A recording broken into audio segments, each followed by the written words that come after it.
seated to your right or left and say good morning. If you need to exchange handshake, please just turn to the person to your left and right and say good morning, because we're not just here for this training, we're also here for collaboration, networking, and also build new friendship.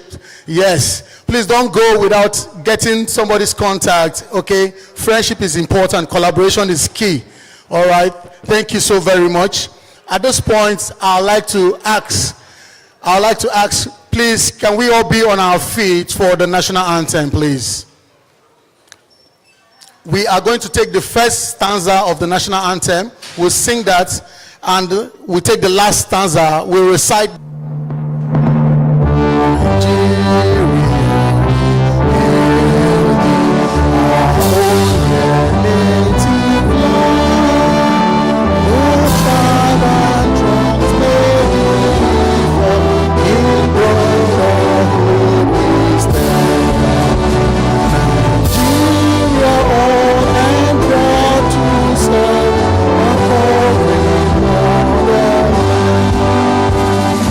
Stanza, please.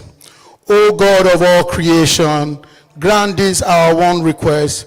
Help us to build a nation where no man is oppressed, and so with peace and plenty Nigeria may be blessed. And the people say, thank you so very much. You may have your seat now. Thank you. Please, I want to appreciate you all for making our time to be here this morning. So at this point, please, can you put a round of applause for yourselves, please? Celebrate yourself for making our time to be here this very morning. We know that the world has gone digital, buyers and vendors with the Ariba platform. If you've been using the Ariba platform, please, can you wave? If attended, okay. All right, I see a few people. You know, usually at this point you say, okay, those that have attended or are using Ariba platform, can you teach those ones that are not? But no wahala, navigate your way around the Ariba platform. Thank you once again. And before we go further, I'd like to also say that this event is being projected on Zoom platform. If you want to send the ID, the meeting ID to your colleague, you can go by doing 88526124522908. Is that okay? The password is 368908. Ladies and gentlemen, online, please, with a warm round of applause, can we celebrate and welcome the Chief Supply Chain Officer in the person of Engineer Telema Osakirere. Please put your hands together for him. Thank you so very much. And also we have, I'm not getting that filler, please put your hands together for. Yes, thank you. And also we have Head of Center of Excellence. That's the Head Center of Excellence, Mr. Rafiu Adedotun. Please put your hands together for Mr. Rafiu Adedotun.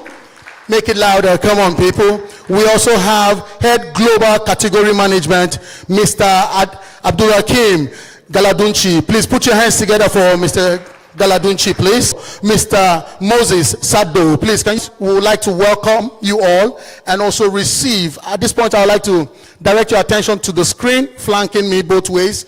Please, we would like to receive the welcome officer in person of Engineer Telema Isokarere. Please put your hands together for his welcome address. Thank you. Valued suppliers, ladies and gentlemen. My name is Telema Isukareri, and I'm the Chief Supply Chain Officer of NNPC Limited. It gives me great pleasure to welcome all of you to this Supplier Summit in our continuous efforts at strengthening collaboration, transparency, and efficiency in the way we do business in our organization. As part of our ongoing transformation, we are glad to introduce the full adoption of SAP Ariba system, a new digital procurement and supply chain transactions in NNPC Limited. This move is not just about technology. It is about emplacing a smarter and more going forward. All procurement-related activities, starting with the supplier registration and onboarding, pre-qualification, sourcing, and tendering processes to the purchase order confirmation. Advanced shipment notices, service entry, and invoicing will now be conducted on the SAP Ariba platform. It will provide a better visibility into your transactions, faster response times, and an overall new system comes with these challenges and learning curve. This is why we are taking deliberate measures to continuously support you. A dedicated team has been set up to provide support for you during and after these summit sessions. Today, transaction management processes. The team will offer the supplier performance management, category management, sourcing and tendering process, and contract management. Additionally, our colleagues from the finance sites on invoicing and what will be expected of you to be. Our goal is simple. PC Limited commitment as we embark on this and those online. We are confident the project organizing team in putting this together. I welcome you once again, enthusiasm, the future of the session. Now, so hence this summit, you are going to get so much. You're going to learn so much. You're going to gain so much. And by the time you leave this hall, you'll be leaving with in-depth knowledge on how to go about using Ariba platform. As you know, security and safety is paramount to us in security briefing. Please, a round of applause as John. Good morning, distinguished ladies and gentlemen. Thank you for choosing Exclusive Serene Hotel for this program. My work is brief and straightforward.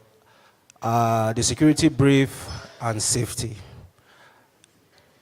We have like 3 layers of security here: the internal, the external, and the extra-external. The police, the DSS of any emergency. And for the VIP, there's one here. You can access this point or this other door.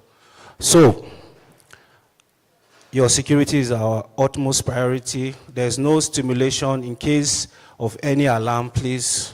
These are the exit points. This way, you're going in. Our muster point is by the main gate, the car park. So, I think that's all. If there's anything more, there's a security man standing here in case, with a radio, in case of any, in case you need anything. And the police are here, so you are safe. We have eyes everywhere. So, you're welcome. Thank you for choosing Exclusive Serene Hotel. Have a wonderful session. Thank you. Thank you, sir. Thank you so very much for that briefing. All right, so are you ready for, you ready? Okay, just for those that are just joining us, please, you are welcome. I'm going to read out the meeting, I81, and the password is 368 in this hall. So you could just go to Exclusive Serene, and the password is Diamond 001. Diamond 001, free Wi-Fi. All right, if you're ready, let me hear you say yes. Oh my God, I know it's morning, but please, let's be alive, let's be awake. Are you ready?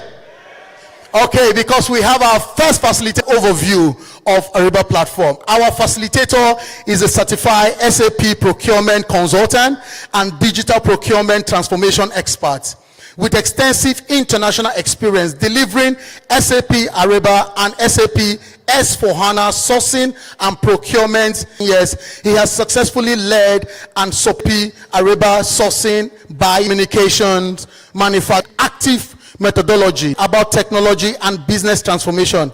He leverages SAP Ariba and SAP S/4HANA to help organization or facilitator actively share his insight and focused on SAP Ariba. And distinguished guests, dear participants, you know what I mean? A round of applause, please, as we welcome to take us to the first session about overview and also profiling on this platform. Please make welcome Mr. Adeshagun.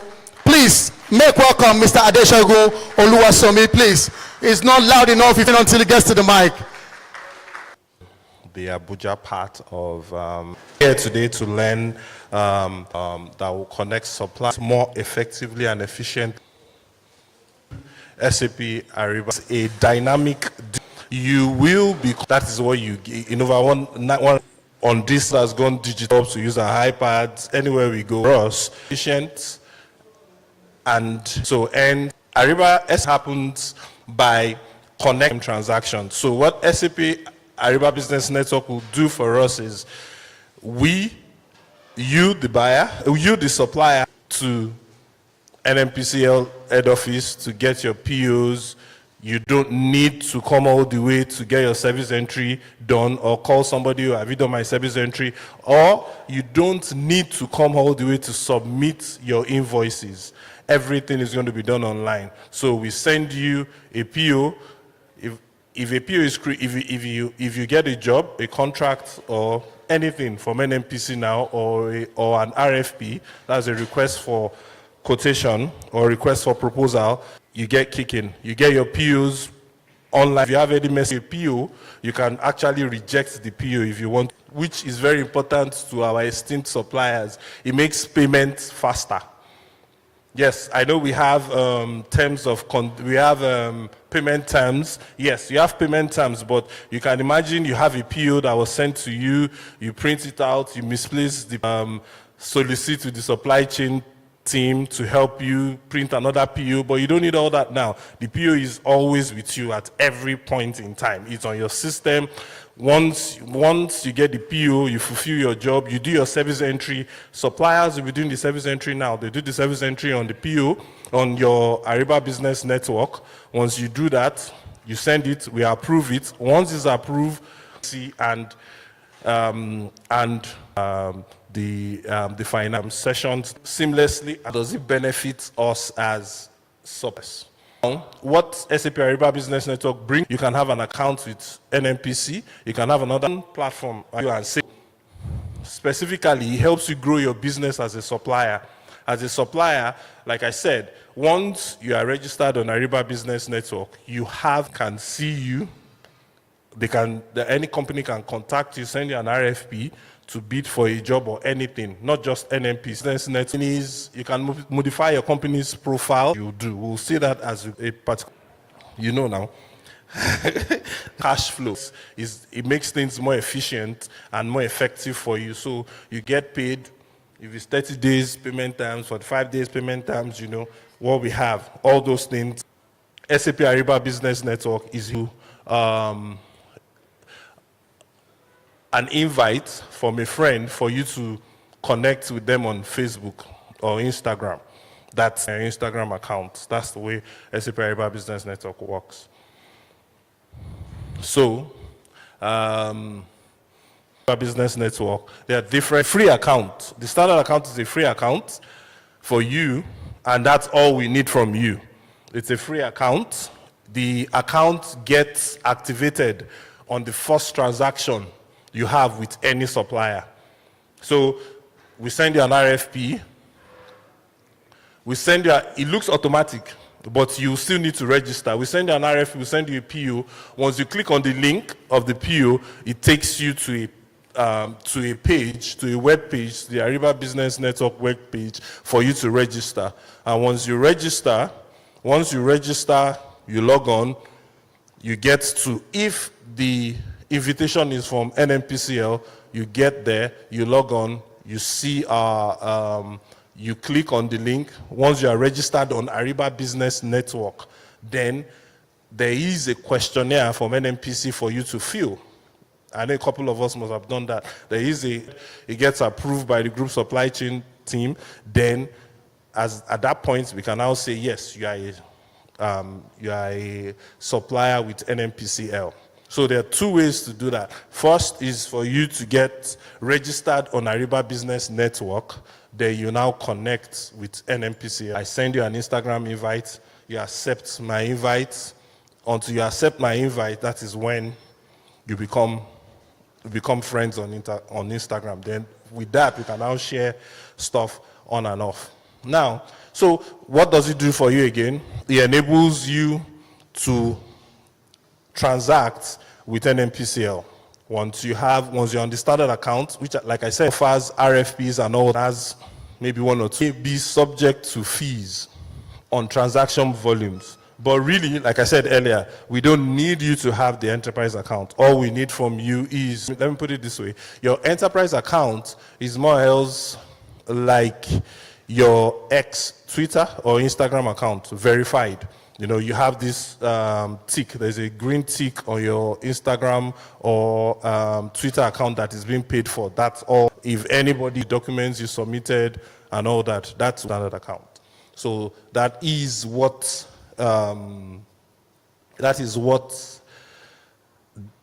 is how you can get an account. Those are the two accounts available on SAP Ariba Business Network, and that is how you can get an account on SAP Ariba Business Network.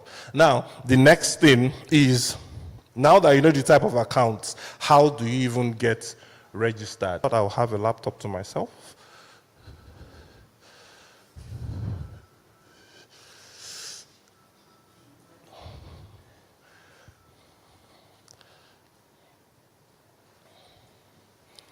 Okay. So I'll run us through the step-by-step registration guide on the screen, as you can see, so I can get registered. Basically, the supplier, you either receive a link from us, or which we'll see as we go on. Either you receive group.com website. On the website, you'll see on the top right-hand corner of the website, you see a link. You scroll down, it opens another screen for you. You scroll down the link and you will see register as a supplier.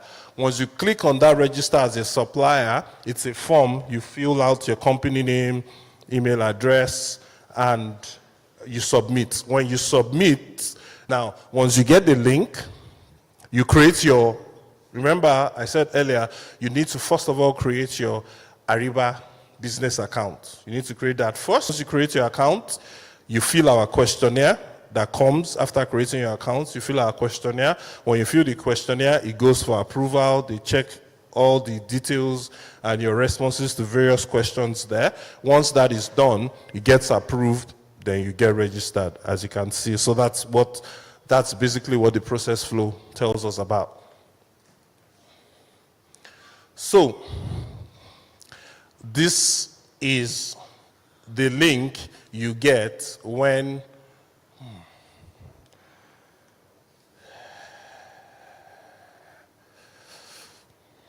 this is the link you get when we send you an email. So for you to function effectively on SAP Ariba Business Network and for us to be able to transact properly with you, supplier, you need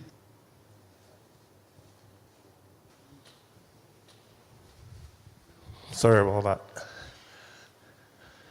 So you get an email from NMPCL just like this, stating register as a supplier with NMPC Group. You've been invited to register. See there, start by creating an account with Ariba Network. Any account you create with Ariba Business Network is free. It's stated there categorically. So once you do that, once you get this email, your main interest in this particular mail is the click here to create as an Ariba business.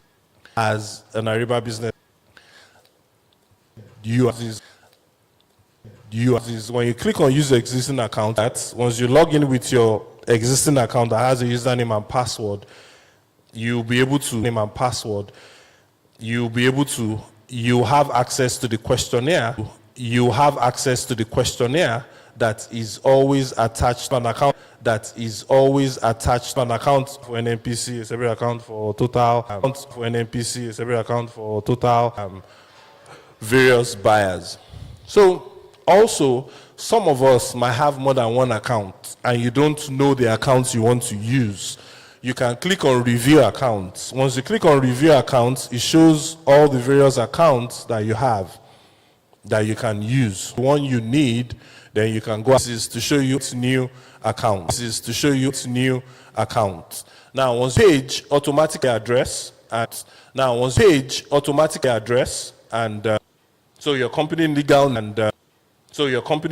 name, if it's wrong, or in this. And when you're doing this, please note it shouldn't be more than 42 characters.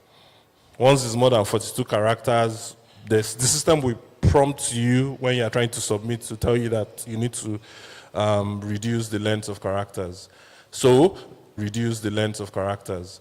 So, your country region, your address, and all that, you need to fill everything as what you need to do and all that. There is a help icon at the top right-hand corner of the screen. That help icon will take you to that help icon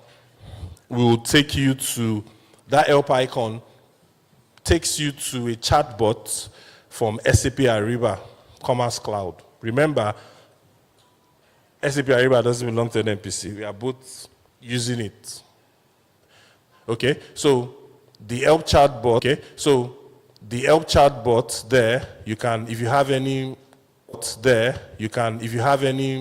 query account or anything, section of query account or anything, section of this particular is you. If you have it, you can put it there. Section.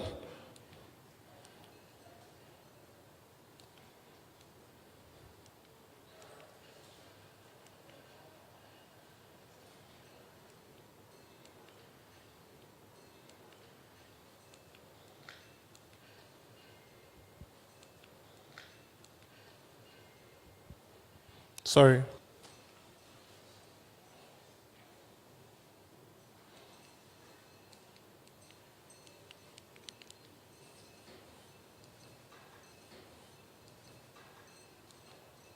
Okay. Thank you. Code. Now, depending on the region you put or the country you input there, that's what drives the zip code. So if it's Nigeria as your country, you have postal code. We've been asked, you have postal code. We've been asked, in some instances, postal code. Your postal code just denotes the area in which you are, in or you're operating from. It's a 6-digit number, shows you your postal code, and that will be there. So you can always in or you're operating from. It's a 6-digit number, shows you your postal code, and that will be there. So you can always do that. Then now you have your administrator account information. Now, anyone creating this account is actually the account administrator. So what does that mean? It means you can create subsequent users on this account, depending on how your company is being run or is being done. So once you can use your name, you'd put in the name of the you had imputed earlier while we were trying to.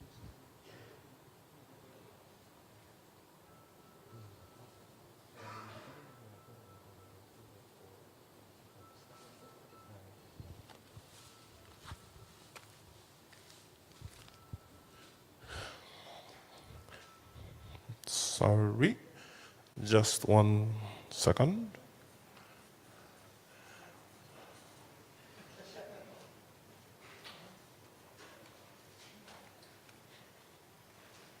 So on the NMPC website is the email that will appear there. And that email will be used as your username for that account. But you can change that if you want to change it. You can always change the username. Also, yes, you can click on the help icon at the top right-hand corner of the screen. Okay, let me just take us back a bit. Sorry. So this is the NM screen comes up. Once you scroll down, you see where you fill, and you get a registration link sent to you after filling and submitting the form. Get sent to your email. So back to where we name, there is a checkbox at the bottom of that username. You can uncheck it and put in the username you want to use for your email. Okay? Now, like as I said earlier, SAP Ariba Business, if you want to use a new software, you need to accept, read, and all that. So once you do all that, you accept that, then you also need to input your password the usual, the new, uppercase, them. If you have any issue, there is an icon at the top right-hand corner of your screen, an help icon. Once you click on it, you will get a chatbot from SAP Ariba Business Network, and they will attend to you as need be. It has 4 phone numbers and an email address. Don't worry, they are real phone numbers. The email address too is real. You can always reach, we can always help you. If you have anything, we can always point you in the right direction of what to do at any point in time. So once you click on create, when you confirm this is the email you get, you can see the you are not yet registered, the job is not done. You have one more thing to do, which is on the, while you are registering, you need to also select or choose products or the service categories that where your company is situated. Now, we've had almost all instances where everybody imputes all as your product and service category. And in the previous summits, we've had suppliers say that they've registered since March and they've not gotten an RFP. You can't get an RFP. In the next session after, once I'm done, we would learn more about product and categories and how we're meant to select that. That's why most people don't get an RFP, because once they decide to sell, once an RFP is created, it's created based on that product or service category. And when you have selected all will be looking for all. And when you select maintenance session. Okay, so what do you do? Once you've put in your product and service categories here, then the next thing you select your ship to service location, which is your location where your office is, and you welcome to SAP Business Network. Then you have your account information on the screen. It's always good for you to keep this email because it just shows your account information, which is your company name, your username. Now, once you are registered on SAP Ariba Business Network, SAP Ariba Business Network ID for you. It's called ANID number. It gives you an ANID number that is your own Ariba Network, Business Network number. So with that number, you can collaborate with any buyer. You can send trade relationships to buyers and you can collaborate. Done. That you got this email is just you've registered on Ariba Business Network. Yes, you are now a register. You are now a member on Ariba Business Network. Now, once you are a member now, the next thing you now need to do is to fill our own questionnaire, NMPCL's questionnaire, so that you can become a supplier with NMPCL. So, screen is where and are your RFPs and a whole lot of other things that will be sent to you from NMPCL. Now, at the top left corner of the screen, you can see the SAP logo, then you can see Ariba to toggle between different Ariba Business Network. What do I mean by that? What you have in our shell, all the companies you want to transact with at any point in time. But the one we are transacting with right now is NMPC. So once you click on NMPC, NMPC is dealing with NMPC.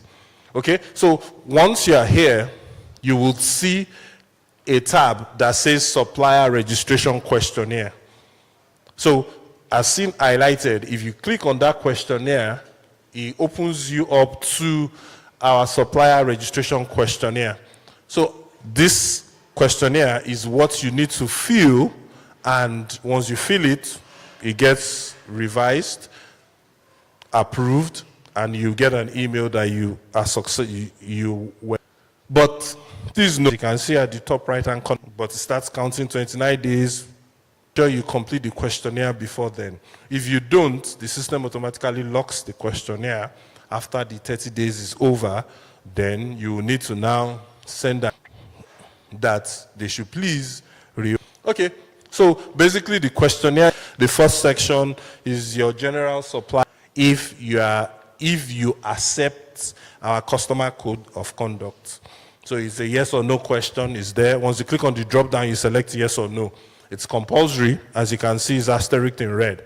If you click yes, fine, we're good to go. If you click no, then it means we don't have business together again.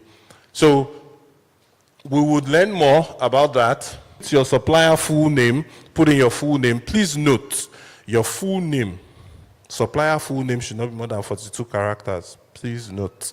If it's more than that, 42 characters, your country, your telephone number, mobile phone number, your numbers that you want us to contact you with, all that will be there. Then your state. Please note, your postal code is also compulsory. Like I said earlier, it's a 6-digit number. If you don't know your postal code, you can easily Google and you get your postal code number. It's also a compulsory element for you to fill while you're registering. If you don't fill that, the system will not create you properly. And when it's time for them to send code, is also compulsory. Once we are done with the main address, if you have an internet address, you can also impute that there. It's not compulsory. Once you impute that there, you can go on. Then we now have some questions confirming if you want to transact with NNPCL electronically. So those are the questions there. Do you want us to send you POs, invoices, and what have you electronically? So they are there. You either select yes or no. It's compulsory. You need to select one of the two. As usual, if you select no, no is no business. If you select yes, then we go on and transact. So you select all those. Then once you're done with this, the next started, I said, you need to ensure that you have a functional email address. So we need you, the first now, we'll be sending you emails on an email. Okay? Also, note, please ensure the email is no more than 42 characters.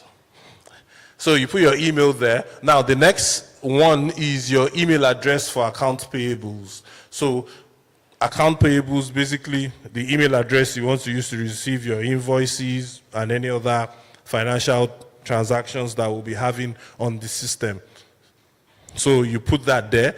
You can use the same number, you can use the same email for your, there are some companies that have separate supply chain, separate, what's it called, separate finance team. So you can have different emails. So when it's time for POs, when POs are sent to you, it goes to the supply chain team. If invoice correspondence are sent back and forth, it goes to the finance team. So you can segregate them like that. Now, we have the third field is your PO email address language. We've had numerous instances where people change this. You don't need to change it. It comes default, submit. You won't be registered properly. So it comes, it's there, is EN. EN means English. We are communicating in English. That's what it means. It's there. It's permanent. You don't need email address note. That can be the same email with your PO email. You can do that. Then the fifth one is also the,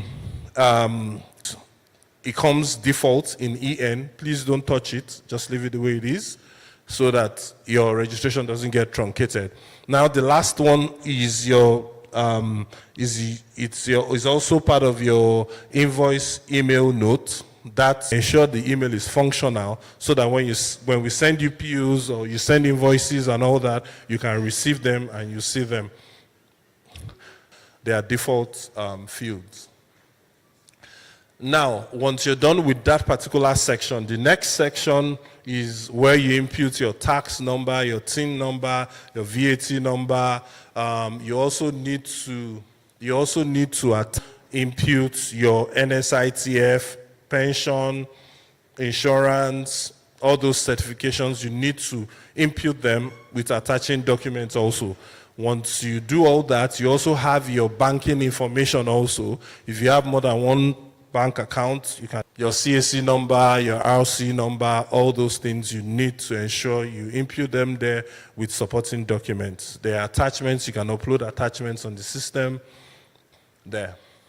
Once you're done with that, you have the icon submit response. Submit entire response at the bottom left corner of your screen. Once you click on submit entire response, the system allows you to submit. If you don't want to submit yet, you still have one or two supporting documents to attach, you can click on save draft and it saves it, and you come back there and continue from that particular place where you stopped. But please note, let's assume one or two things, you are not sure about one or two things and you want to confirm one or two informations from us. You have an icon at the bottom of the screen there that shows compose message. You click on compose message.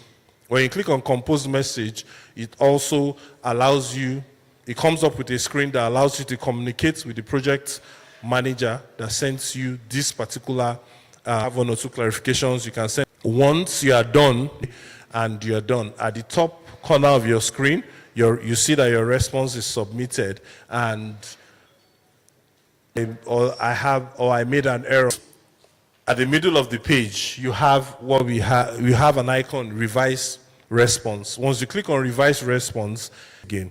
And now, once and your questionnaire is in review, top right-hand corner of your screen, revise response is not there. You've been successfully registered to you. Once they are done reviewing and it's approved, you also get an email that you've been successfully registered or you want to fill. You can always come back to your questionnaire. You see the revised response there. You can always click on it to update your questionnaire or supporting documents or anything you might have attached there on the screen. So once you're done,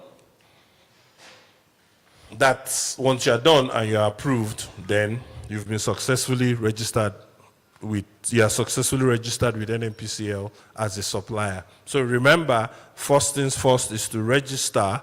You need to register first on SAP NNPCL's questionnaire. Now, that section, remember I said earlier, is a section where you can attend to RFPs, questions, and a whole lot of other things. Now, once you are registered on SAP Ariba Business Network, when you log in, this is the page that you will see. This is your page, it's your own page. You can play around with it to the way you want it. As you've done your transfer of the screen, you can see allows you to toggle between the questionnaire, contracts, pages, your RFP, questionnaires and contract pages, and also this page. So you can come between the page where we did the registration now and this page. You can always talk this network.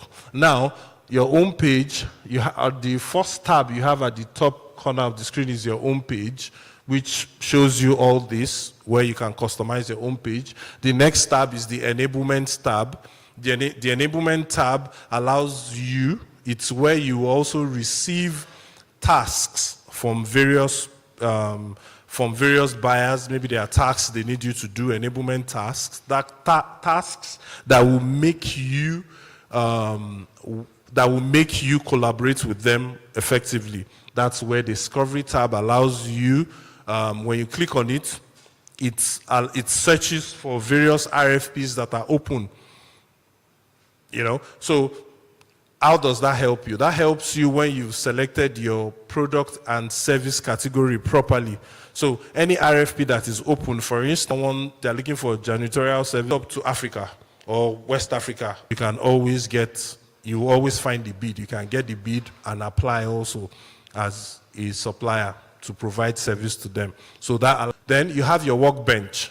As the name denotes, it's a workbench. It's a place where you will be able to, that's where you get to see your ship notices, RFPs in various sessions as you go on.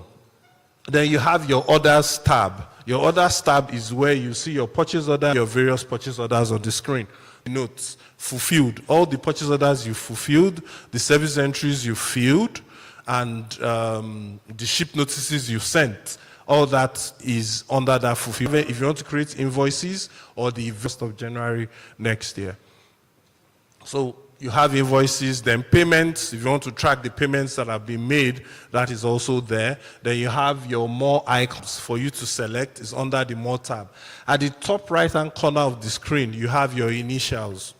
The initials of your company. It could be the initials of your company, or the system picks the initial that you used as username. That's what the system picks up there. If you click on that particular, where you can actually improve your company profile, your company information there, you can input your company logo. You can input your company logo, you can add your various ISO certifications, everything you have. The more information you have on your, under that icon is where you can do all that. The administrator account, where you can account, or you can add people in your company to that particular place. So basically, this is, in subsequent sessions, we'll learn more as we go on. Thank you very much. Thank you. Please, can we appreciate our facilitator?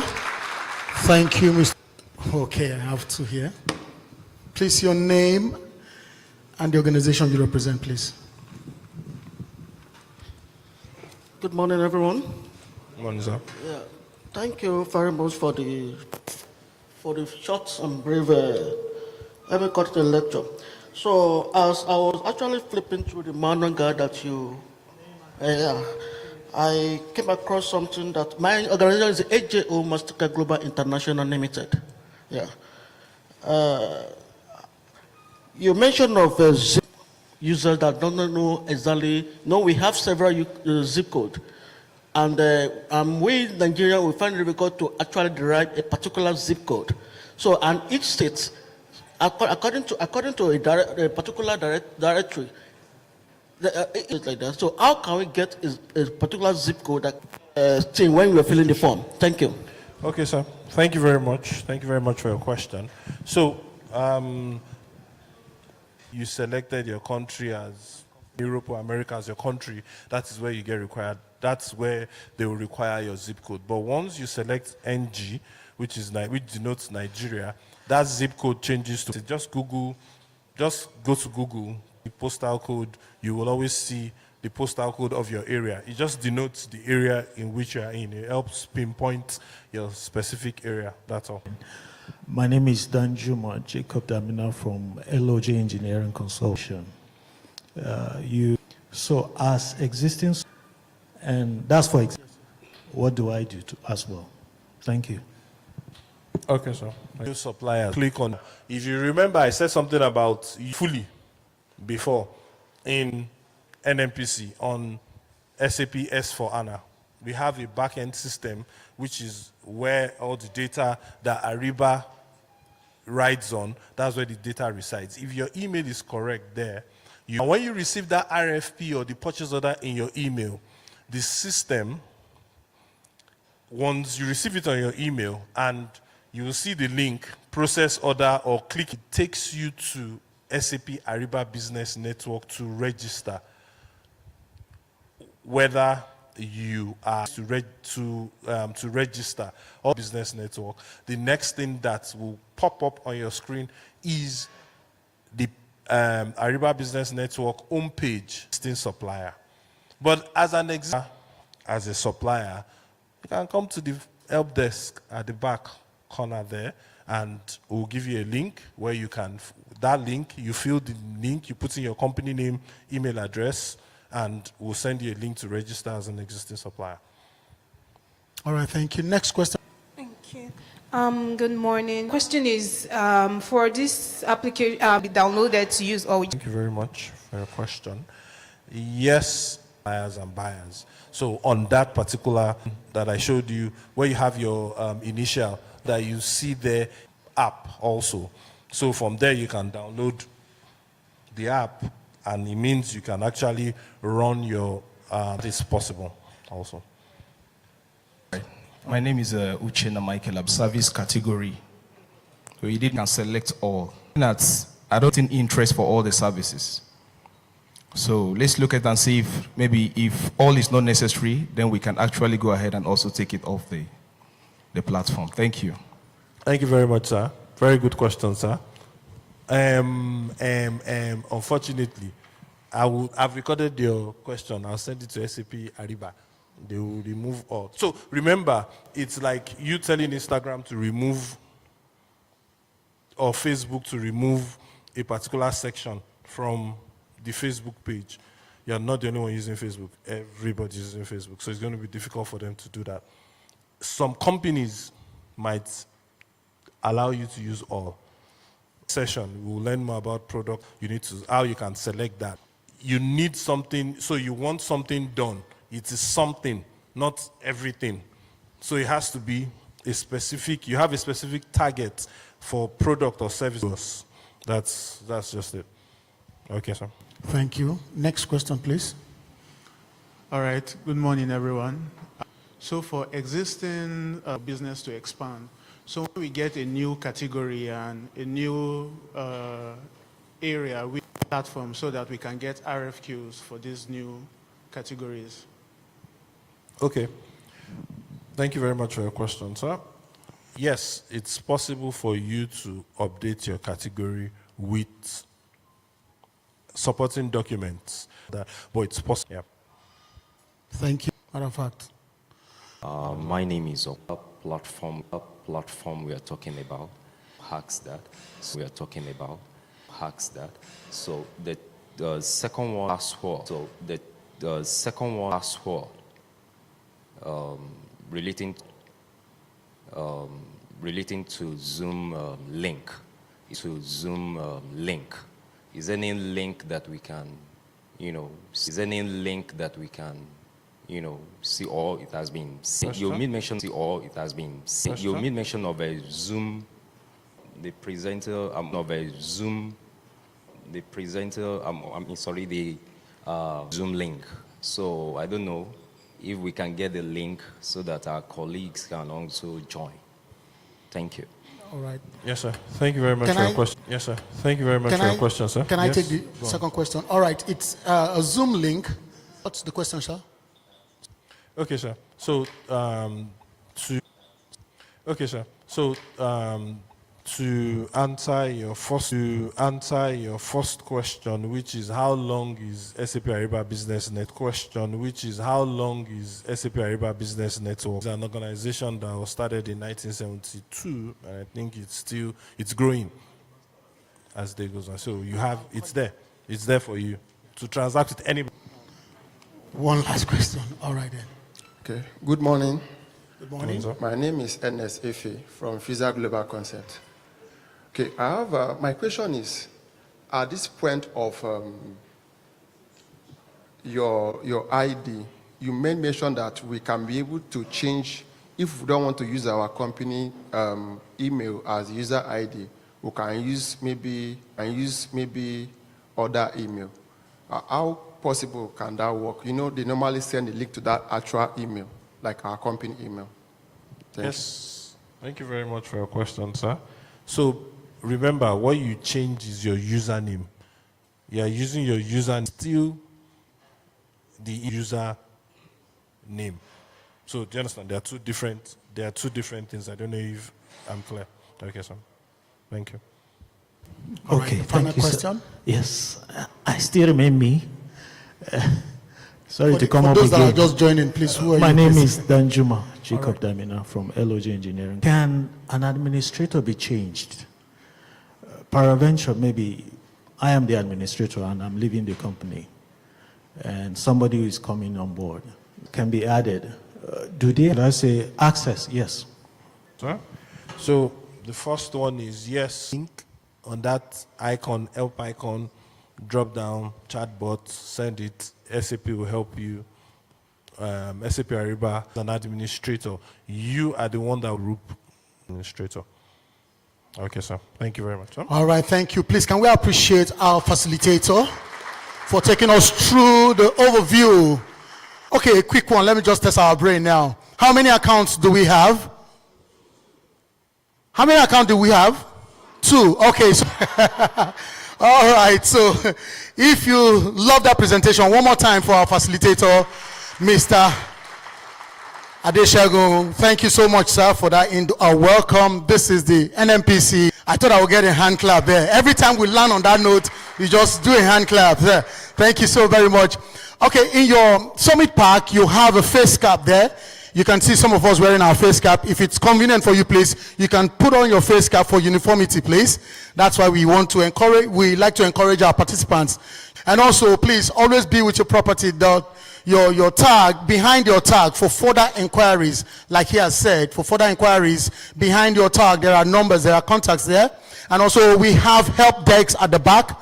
So, all right, just to reiterate the Zoom platform ID, meeting ID, please, if you want to share with your colleague, is 88150452-612, and the password is 368908. 368908. And also, we have a free Wi-Fi in this environment where you can log on to. It's Diamond 001. Diamond 001. All right, so are we ready for the next session? Hello, are we ready? Ladies and gentlemen, with a warm welcome, with a round of applause, please, I'd like to welcome Miss to take us on pre-qual. Good morning, everyone. I'm sure. Okay, Technica, are we ready? Okay, so I have to add additional 2 eyes. Here is to come and show you what we had now, which will also be happening on Ariba. The first, so the first thing is, which is what I have come to show you here. Yes. Now, so this is part of the supply chain management, the department. Because while I was list question is on faith, they said that it's only God that is omnipotent and omnipresent, and that can be everywhere and can do everything. Under registration, because as he has told you, MPC, since Ariba is a group, but within, it's just for you to select and progress. Then the other one is has to do with whether you can update if you have new expertise. Of course, you should be able to do that. It is normal that we expect you to grow, because one of the objectives of categorization. Am I moving too close? Technical. We are having extra sand. One of the objectives of this categorization is to be able to make progress. We want you to increase it. We want you to add additional services. So when you add additional services, can you go ahead and update? Of course, you can do that.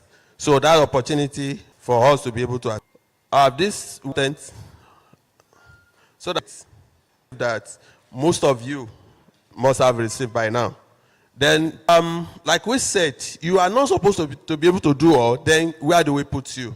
So currently now on registration portal, everybody is in one basket. So the implication of that is that if it is all, in this kind of all, and I send our RFP to you, so what will happen? All of you will receive this kind of information that is, because it will just be a distraction. And then we want to be able to your evidence that you provide. We don't like tests. For a teacher to know that you we are talking about here, so you will know where you are, then we know how we can take you further from where you are. So that is the essence. Like I said, we are going to be requesting for your license to operate. Some of you know that. Because that provided the license is what who are we to question that? So because we would not like to give you a that they will be donating 10 naira contracts. There is need for us to be closer, interact with you closely. We want to be able to know you, especially what you do, how you do it, and which area, a situation whereby maybe you advise me how the best way to treat that. So how many teams do we need to set up? And how many days do we need to spend for us to conclude that process? So it is not even about the time, but they say that time is money. For those of us that organization pay you per hour. So that means it's that time. Even if you don't do any substantive work within that time, they still pay you for that. To treat that. Look at the man hour that it will cost. And you have gone to your bank and have notified your bank that my bank, oh, please, I need this social loan to execute this project, which I believe will come up. And then they give you address has come on that money. Day 2, day 3. Imagine we now have to carry out that process for 6 months. What will happen? So you have taken the loan already. I don't know whether it's still within bank custody, but it's in on that money. So that is one of the things we want to try to address. For us to be able to make informed decisions regarding resource allocation, risk management, and strategic partnership. Like I said, for us to be able to achieve this, we need to look at the risk side. We need to maintain operational resilience. This day of dynamic global issues keep changing every day. Mr. Trump can wait. I'm closing trading with this particular country. And you know, such a statement carry a lot of weight. Okay? So it will definitely impact on the, let's even say it's the US. And then you now discover that that particular country, all of a sudden, shut down their operation. So how do you source for how prepared we are and how categorization? Please, next. We want you to have more businesses. If I want to more emphasize that, so that you have more business with you. So that's also very important. Please move to this. And we're going to take a little more. Question that I've been asked, whether you can select all. You can select all at the registration stage. That's just a default setting. So, but eventually, we are going to be looking at 5 categories. But what and the set for those that are registered as at that time. So, if you have not received the mail, if you click the link, it will take you to this form. Okay, the form you are seeing here now, and put your submitted categorization form. So, or as much as that is good to some extent, it is not the best. So we are not going to be accepting it. It is not the best. So we are not going to be accepting it. Let me tell you the reason. It's a valid document. Nobody is contesting that. It's a valid document. Nobody is contesting that. I mean, your financial, if you see whoever prepared the certificate, you will only see your turnover. But as it appears in your is important, because this is not a child play. We have a team working. This is not a child play. We have a team working on this, and the implication is that we look at every document that you submit. It matters for 3 years, and you don't need to go to Olu. So after that audited financial statement, you have category of service and previous experience. So before you go and be filling the categories, you will see a link to the list of where you attend to this form. There are times it may show you that the link even went out to cover a lot to go through one by one because of our time. So, but if you go down, no, please go down. I want them to see the end of the document, to see the number that you have. You know, I mentioned that number earlier. So I'm not seeing the last. Okay, 363. So you can see something like religious organization. I don't know, club. So you see, you have everything there, but you can only do 5 or 4 of and catering. Split it. Just category 2. As that you cannot be in all. That you must choose one kind of expertise for. You move on. Purchase order or service order. Okay. Purchase order or service order. Okay.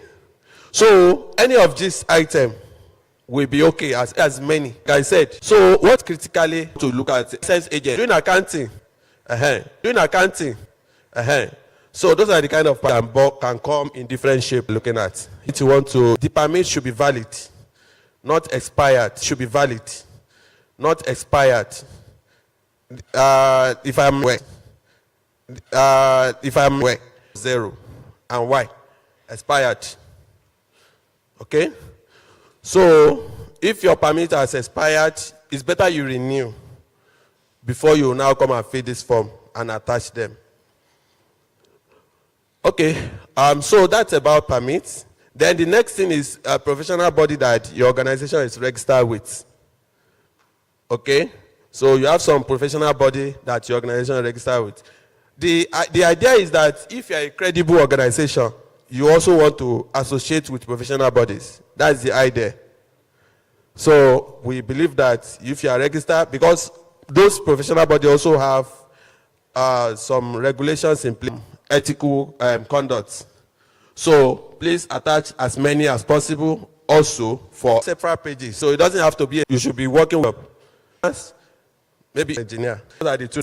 You are the kind of, not about 2 days, not about 2 days training, because I've seen people that attach 2-day, 5-day training. That's not the kind of certification. Because I've seen people that attach 2-day, 5-day training. That's not the kind of certification. The education the end. To the best of my knowledge. To the best of your knowledge. It's your knowledge, not mine. So if you think that it is true, accept it. And after that, submit. And that is the end of the already. So, but we allow you to my left side. Then after that, you also have it. Easygroup.com is easy, right? Thank you very much. Thank you, Clito. Please. My name is Ahmad. Beyond contractual agreement, what specific mechanism is NPC exploring to ensure that its increased efficiency and local participation, social and community development? Mr. DBC. Okay, I think they are smiling because they believe that question is from Cambridge. Okay, fight. You can still rephrase the question. Beyond contractual agreements, how else are we dealing with it? Probably to be able to carry, you know, so the locals who are doing this is for them, and that's all. Highly those that are based, they deal with every. They deal with everyone. Did that answer your question, sir? Between up space. Did that answer your question, sir? Between up space, apart was okay. Space was okay. Space. What do you have for civic space? What do you have for civic space? Thank you. Okay. But yours. Thank you. Okay. But yours. The service. Very along the NGO within. Thank you so much, sir. That was a new company. Along the NGO within. Thank you so much, sir. That was new companies that just registered as one, and then upgraded to eliminate previous registered as one, and then upgraded to eliminate previous account statements, company, or it can they provide then, or it can they provide then in a place where you have to upload space where you requested functions. Here, 2025. Here, 2025. Certification, the NSITF and all. That is massive. Thank you. But I've taken notes all. But if I miss any, you can also guide me. Okay. So you said it before. Okay. To manufacture it. So put the number of years. Some manufacture it. So put the number of years. Some. As we are talking now, a company is registering, right? So the company is registering, right? So it's just that where you are put now. Okay? Is this person qualified?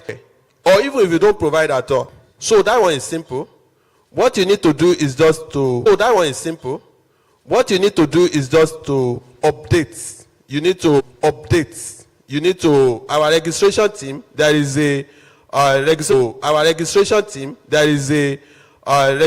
email, which you are known to attach document of CAC that you have known to attach document of CAC that you have changed the company. The organization changed the company. The organization is not, you need to be, for instance now, if your organization is not, you need to be, for instance now, because who gives the stamp?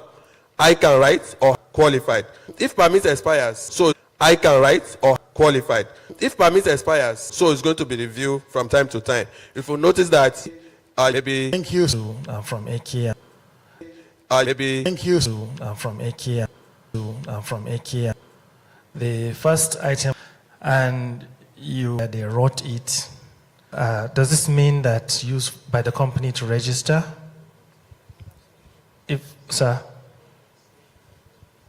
Can you go over that last statement? Okay. What I'm saying is, because you said there is need for that name of that company name to be reconciled with the original name that you submitted during signing of the. Get your quick with the previous one. Whatever exactly. Have similar company with. I actually asked the question just to be able to frame my question linked to the main here on a drop down so that you avoid that mistake. The moment someone begins to type the name of their company, then they'll be able to see it in a drop down, and it minimizes the error. I'm just trying to think from it. The register, I've taken notes of it. Malik M. Awal from Rayhan Travels and Associates Limited. Certifications on the National Air Travel Association and Civil Aviation Authority certification. Please, I would like you to update the system if that is really important. Thank you. So you will see that cover for every other one. So as long as you believe that, of course, it's a satisfying body, of course you are covered. Thank you. Graziano Engineering Limited, Ariba platform, Kaduna to Port Harcourt refinery.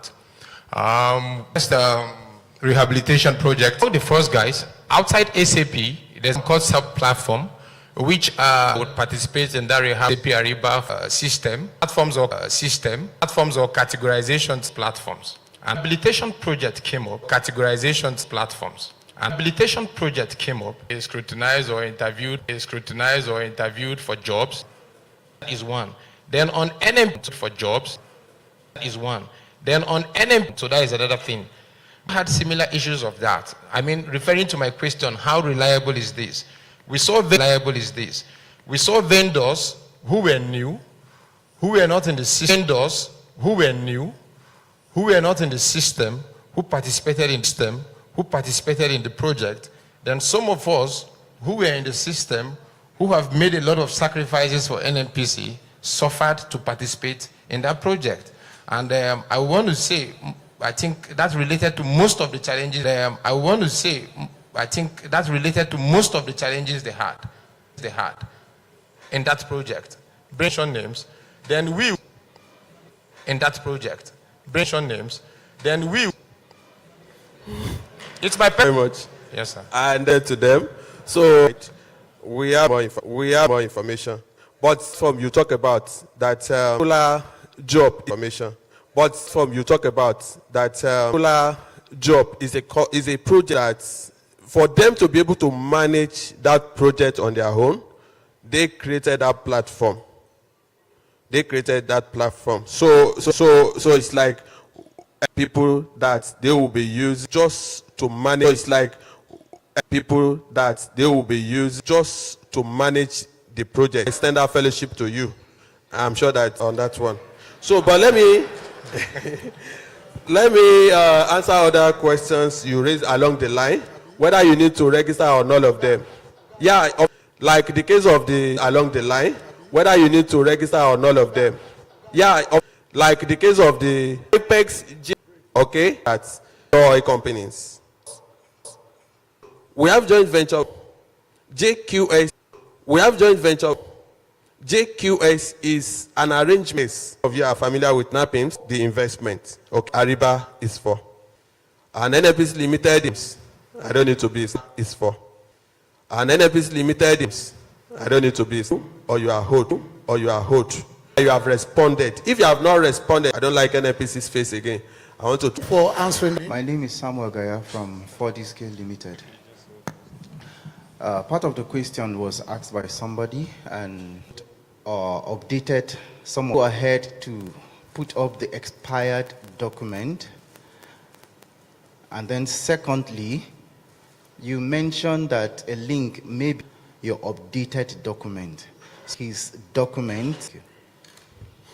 Is working at is that so that it also suggesting you ask if the expired document should be attached. Where I at place much. Please take your turn. I'm CEO. Sir? I'm CEO. This registration is going to close. Is that your question? Okay, thank you very much for that. This registration is going to close. Is that your question? Okay, thank you very much for that. The year has not the year closed. Just do it now so that you don't. Please make it last. Still have profiling of your advice that in your property and also use the and also keep your it's 8 and also use the and also keep your it's 881. I'll repeat 81. I'll repeat 881 3. Also, there's a free Wi-Fi, right, which is the platform.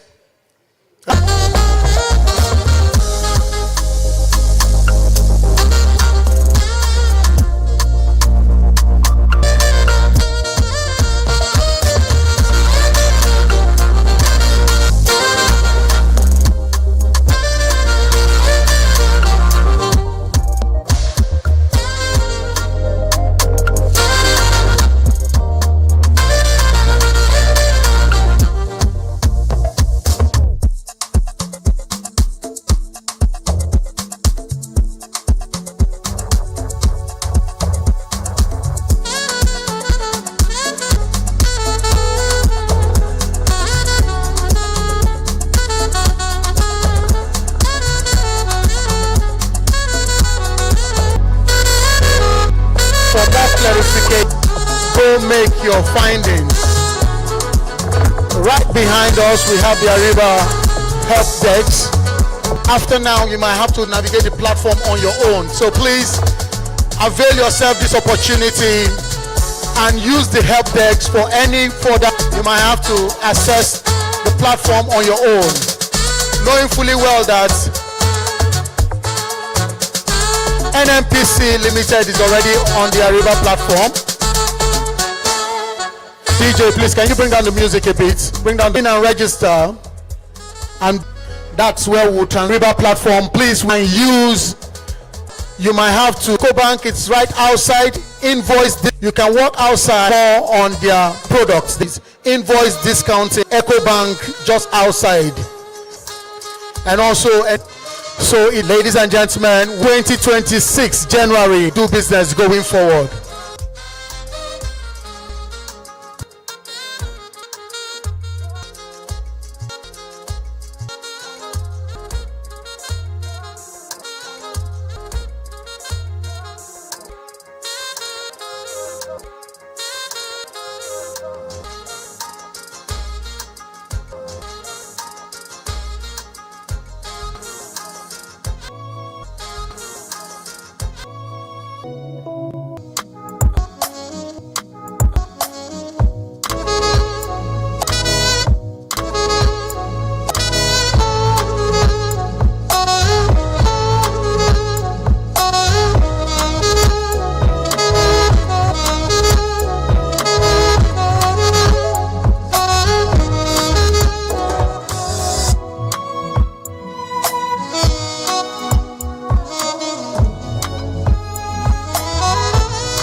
tea break, just to let us know.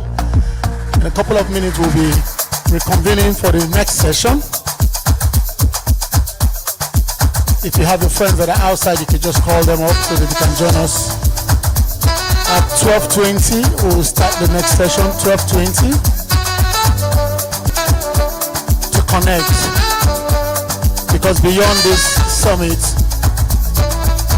it's still about collaboration and opportunity and network at 12:20.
All right. Distinguished guest, DJ, please bring down the music now. Thank you. Good afternoon, everyone. Hello, good afternoon. Okay, I see dear participants, ladies and gentlemen, welcome once again to the NMPC Scm Supplier Summit 2025. Please, can I have our attention, please? Hello? Can I have a quick one? Are we ready for the next session? Hello, are we ready for the next session? Please, if you're outside, make your way in because we are moving to the next session, please. And this is talking about sourcing and buying.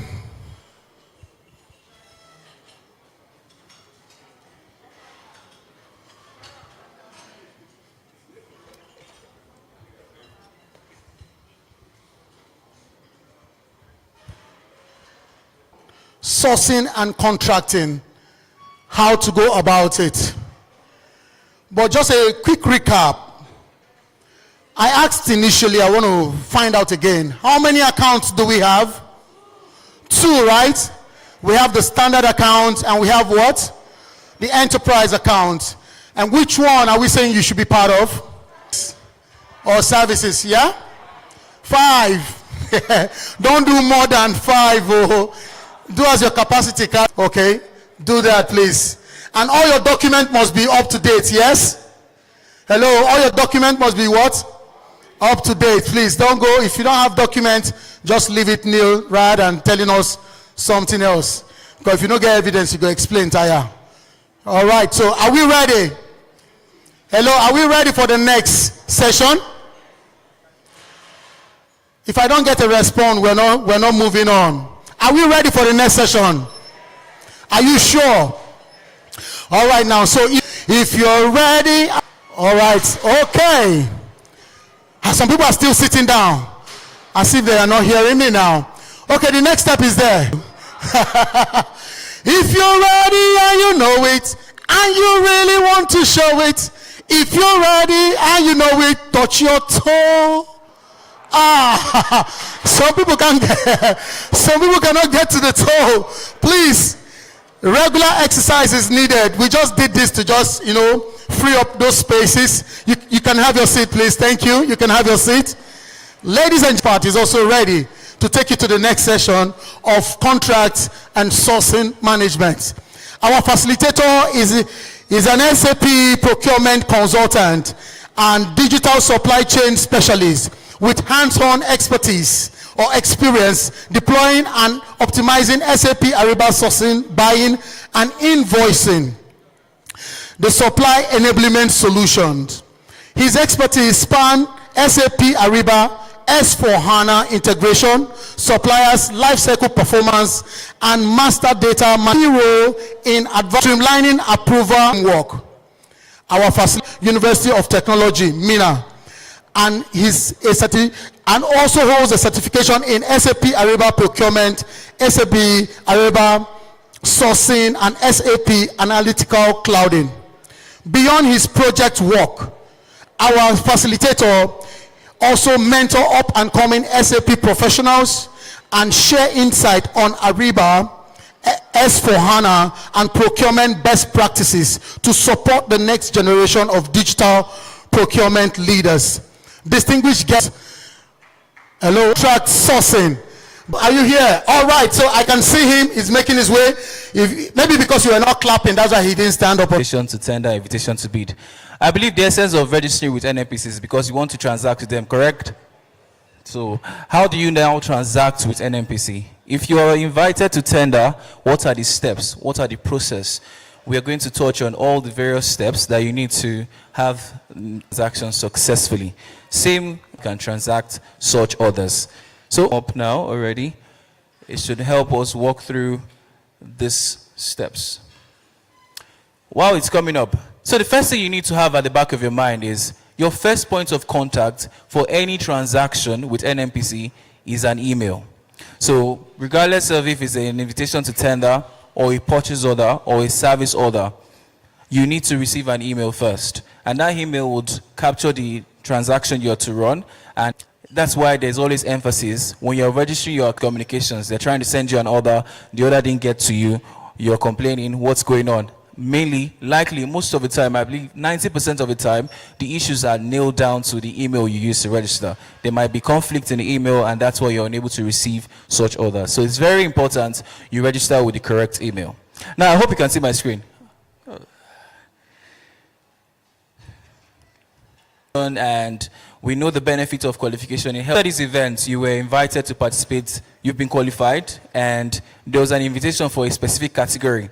In this example, it's for apparels and luggages. Say the company wants to host a hypothetical scenario. How do you respond to this invitation? That's what we are going to touch on today. Like I said earlier, the first thing you receive is an email. Whether you're logged into your applications on your laptop or you're on your browser, you're logged into your email from your browser, it could be a Gmail account, it could be an email. You get to receive an email first. And that email, okay. I hope we are happy to be here because it seems it's green so that I get first-hand view of what I'm saying. So first, you receive an email, and the email comes with the title. NMPC Group has invited you to participate in this. NMPC Group has invited you to participate in this event. And the event name will also be captured in the email. You to participate in an event for the supply of event t-shirts and cap. It could be any event. Now, once you open this email, you get to see something like you can see on my screen here. Now, the email will capture the time that the event is set to start, and also your username will also be captured there as well, with a link for you to access the event. Now, all you need to do is log into your email. Try to, identify a mail coming. Log into your email. Try to, identify a mail coming from any member's email name captured in the email, alongside the description stating it's coming from NMPC. So this is a structure for how all the emails will come to you for any invitation to tender or beneath your username. The system could be different from your email address, but that's why it's always captured here in the mail for you, so you can easily access the event. Now, when you click the click here button, you should be taken directly to the password. Just copy that username and paste it there. Copy your password and also paste it in the password box and click login. Now, if you don't have your password, you can do a forget password. They will send you an email with steps on how to retrieve your account. But if you do have the password, just enter the correct password, and it will log you directly to the page we are seeing here. Wow. I say some part of this presentation is missing.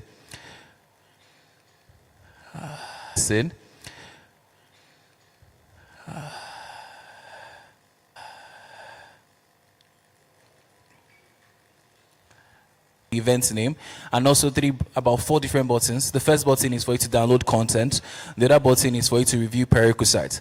Now, for every event, there'll be review prerequisite. There'll also be prints. In the event, we expect you to notify the business that you're ready to participate in this event, and each of the events, since they come with their own specified prerequisites, meaning they have, and a good example of one of the prerequisites could be terms of agreement. So we all read terms and conditions normally, right?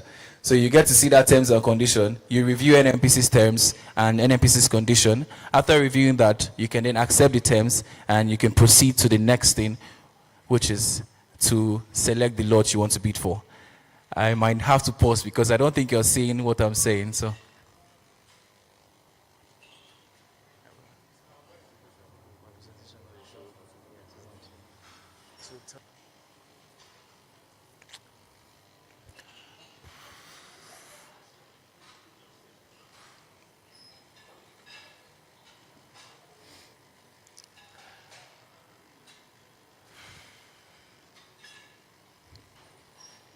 All right. So there's a mix-up with my plan doing that. I should just quickly reinforce all events is an email. As soon as you receive the email, you also get the option to, the email will come in with the settings, the structure that was shown on the screen. Sorry, quick. All right, perfect. Now this is accurate. Started, and like we know, for every event there's a story. You can be aware that it has been running for a long time and you just participated now. It would also come with your email address and a link to access the event. Once you click here to access the event, it will take you to your login page. You enter your username and password, you log in successfully, it takes you to this screen. So this was the screen I was referring to, event messages, download content, and also it will come with the name of the event. In this case, it's the supplier of event t-shirts. Remember, we saw that in the email, correct? So that's the same event we are responding to. It will come with the event name and the different buttons, 4 buttons. First is for you to download the content if you need. Now, they are likely going to be different there will likely be prerequisites for all your events, and the very common prerequisite is the terms, profiles and what you're all about. So you align with the terms and conditions. So next, once you click, there'll be review prerequisites, and finally there'll be a button for you to decline to respond. We believe you are to confirm if you do intend to participate in this event. You can confirm that you want to participate, and if you don't intend to respond to finally to print event information. If you click on events review prerequisites, like I said, it should show you this screen at the bottom. I agree to this. You directly to events. The lots will be optional, and for carbs, obviously, and we can see there's an option for you to select which of these lots you want to bid for. So it could be for anything, maybe to supply valves, it could be anything, to supply laptops or anything. The option to select would be specific to the to the events you're being invited to participate in. So how you can select the events you want to participate in is just to try to, identify a checkbox beside. To check the box, you can then, a spot for it selected lots to bid for. Select bidding currency. You can toggle between the different currency available there for you to pick from. You can have dollars, you have naira, you have pounds, and so on. You just pick the correct one. And if you want to distribute it separately for the different lots, there's a button also at the top there. You can check that box. It will allow you to identify what currency you want to bid with for the different lots. So you confirm that and click confirm selected lots, and you can proceed to this page here and the commercial. The technical part speaks to, your ability to get the job done. So there are questions that will help the business understand that you have the qualities and the required facility and, resource to execute the project. So these questions are very key. You're expected to review the questions and time. That's the first technical question. Notice there's a box beside it. The box is bigger depending on the type of question. It could be for you to enter a description, just type in the description there. In some cases, it could be for you to even type in numerical figures. You can type them there as well. And in some cases, you might need to attach a file. Say they're asking you a link to your file directory there. You're done, you can then proceed to the next section. Now, one thing you should never do, and we always advise our suppliers, is first, do not attempt to use a mail to respond to the event. Most cases, maybe you're having difficulties navigating these, events, and you just choose void, it makes it void. And that helps us, once you're done responding to each question. So you can see there's technical bid and then pretense, responding to this question. You need more clarity to some of the item asked of you. You can use the compose message there to send a message to the team. Now, when you select compose message, it will address it to the project team.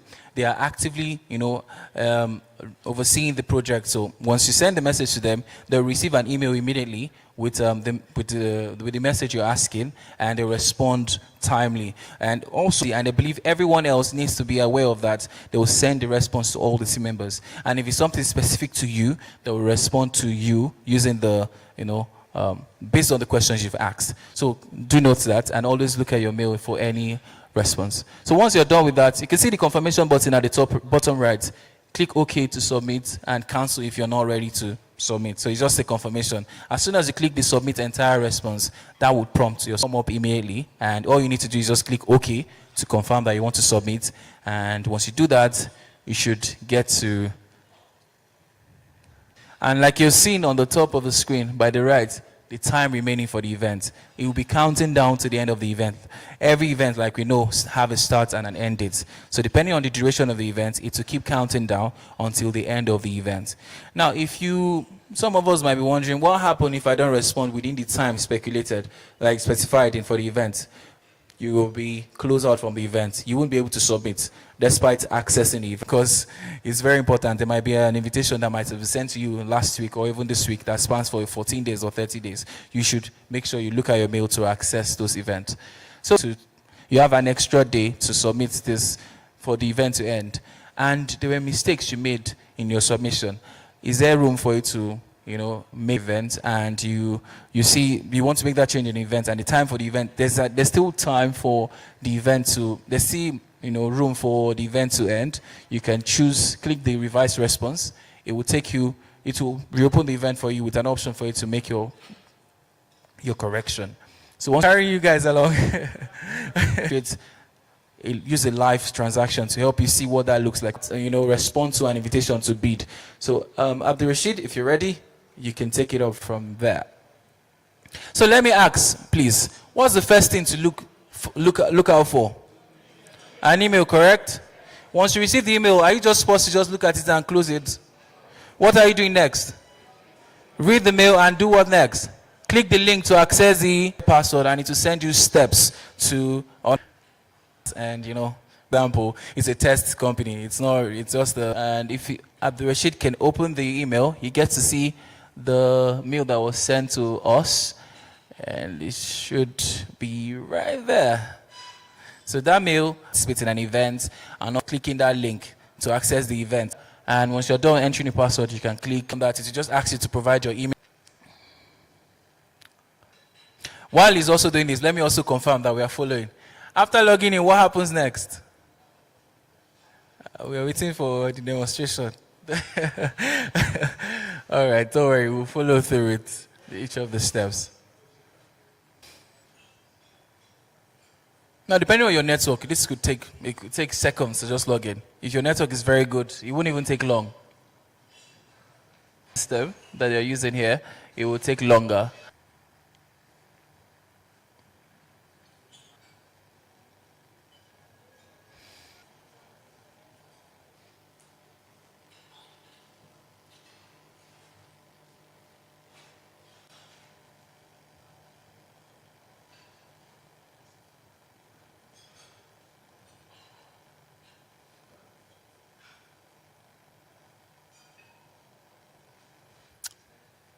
All right.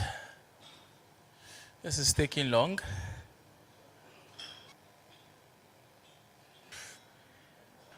All right. Okay. Should try again. Okay.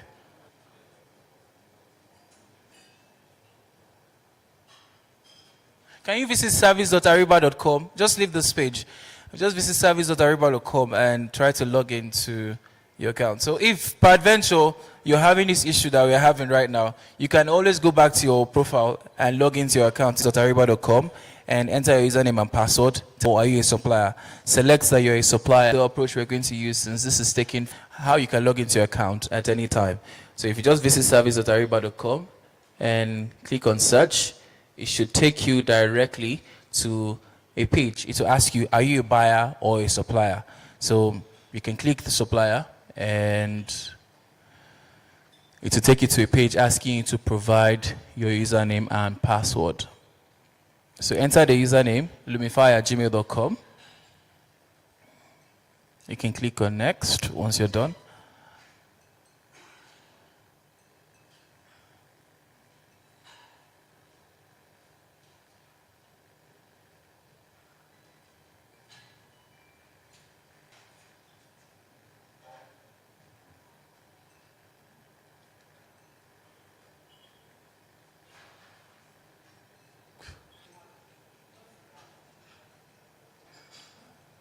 So our network is really...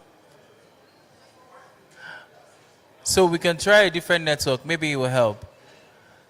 It means to just switch.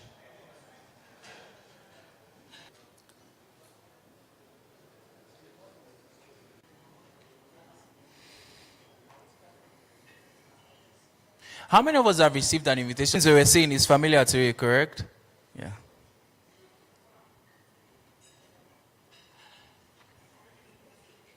Also, just a means to confirm, what was the first thing you received, sir? How did you know about the tender? Was it like a communication to you on email, correct? Was going to be your email, and it just confirmed that? You can use the link from the mail to access the event. Works. Then we can do the demonstration for both together. So before the screen come up, say for example, you responded with your bid to supply t-shirts, or in an example, different scenario, there were suppliers that were engaged and you have a contract with NNPC, you have a hotel and your service was needed. The team from NNPC raised a request internally, and that request was approved and a purchase order was sent to you. What happens? So first, like I said earlier, you should receive an email with the company name attached to the description, and the order number will also be captured in the mail. For every transaction, every purchase order or service order, it always comes with a unique order number. So the purchase order number will also be captured. There'll be an attachment also attached to that order showing, you can see the serial number. It's either going to be 5 series or 4 series, depending. You can click on you can see the PDF file, click on the PDF to review the content of that order. Now you can see the order will be addressed to your company, like we saw earlier on the screen. The company name is Lumify. So you can see, going to click next, will be below the process order button will be available for you to select. Just kindly click on the process order once you've reviewed or even the dates they need this item. So all that will be captured in this PDF document. Open the PDF document to see the details, and once you review the details and you've confirmed this detail, you can click on the process order. Once you do, it should also take you to a login page.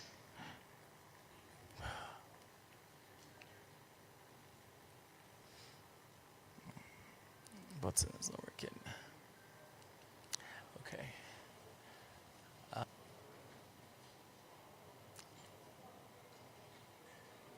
All right.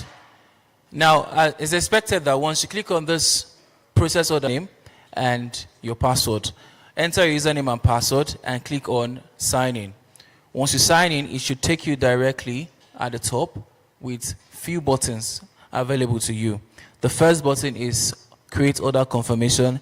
The second button will be for you to create a shipment notice, and the third button will be for you to create invoice. Now, at the end of the day, you would have to invoice for the job the item you've supplied, or for the service you've rendered. So that will be grayed out at.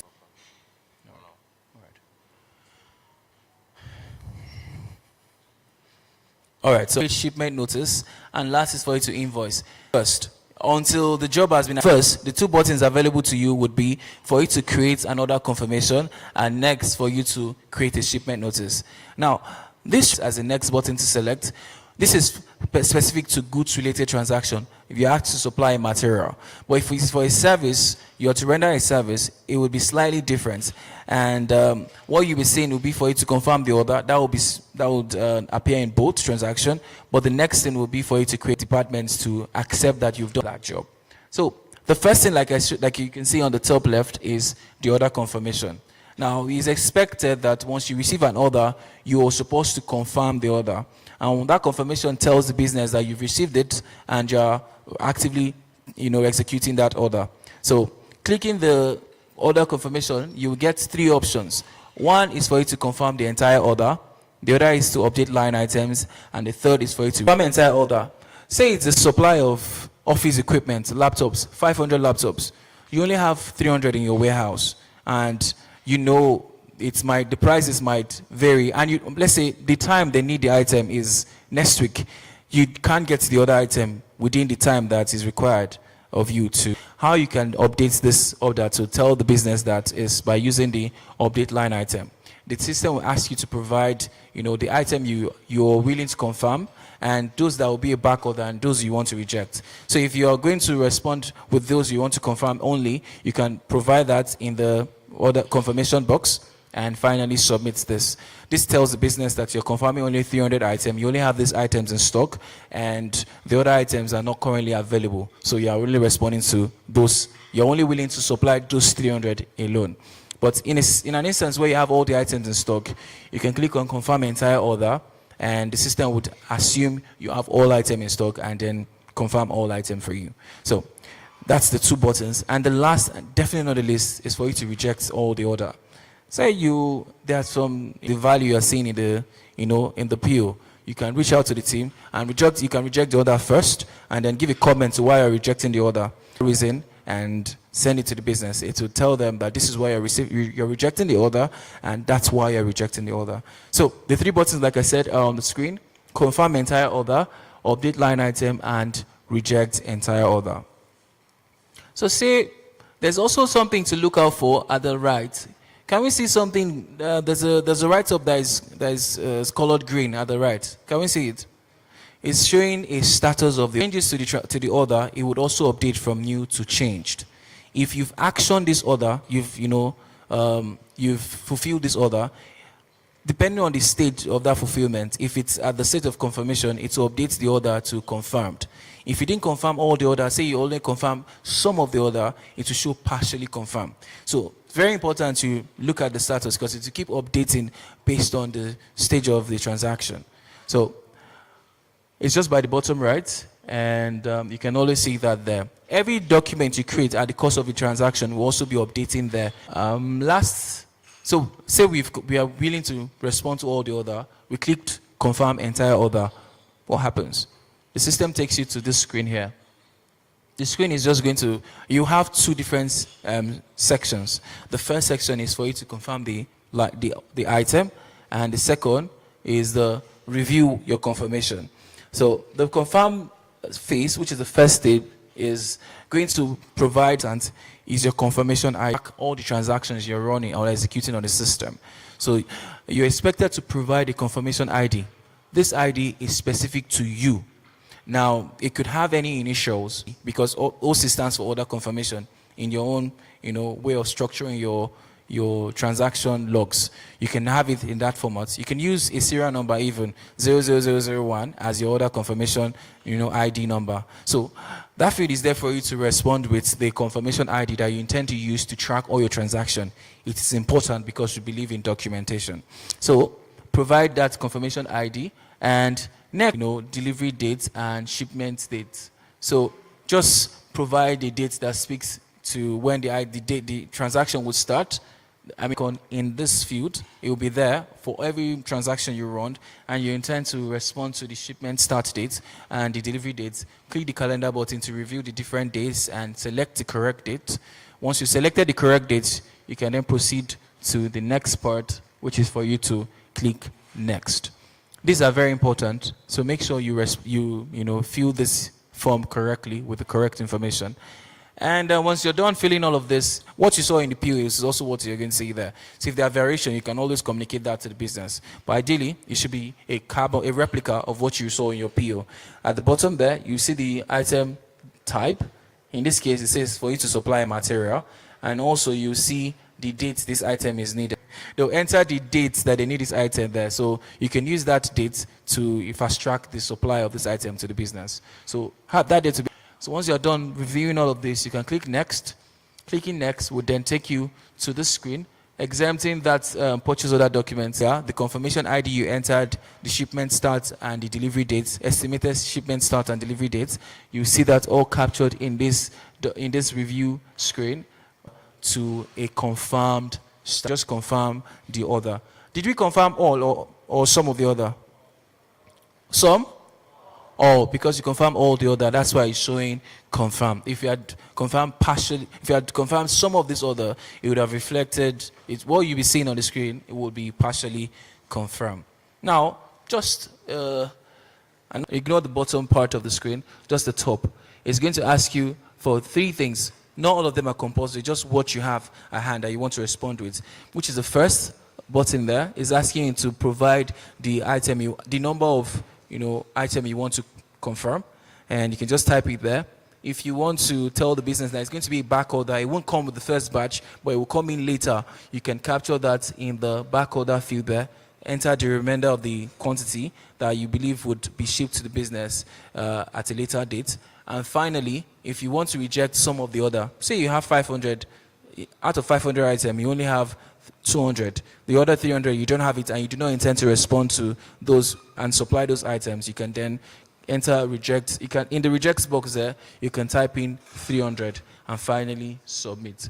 Now, once you submit this, say you're going with the third option, you don't want to respond to any of the order at all, you want to reject entire order, click on reject entire order, it will just show you this form, asking you to provide a confirmation ID and a comment, a reason to why you're rejecting this order. This looks like a lecture.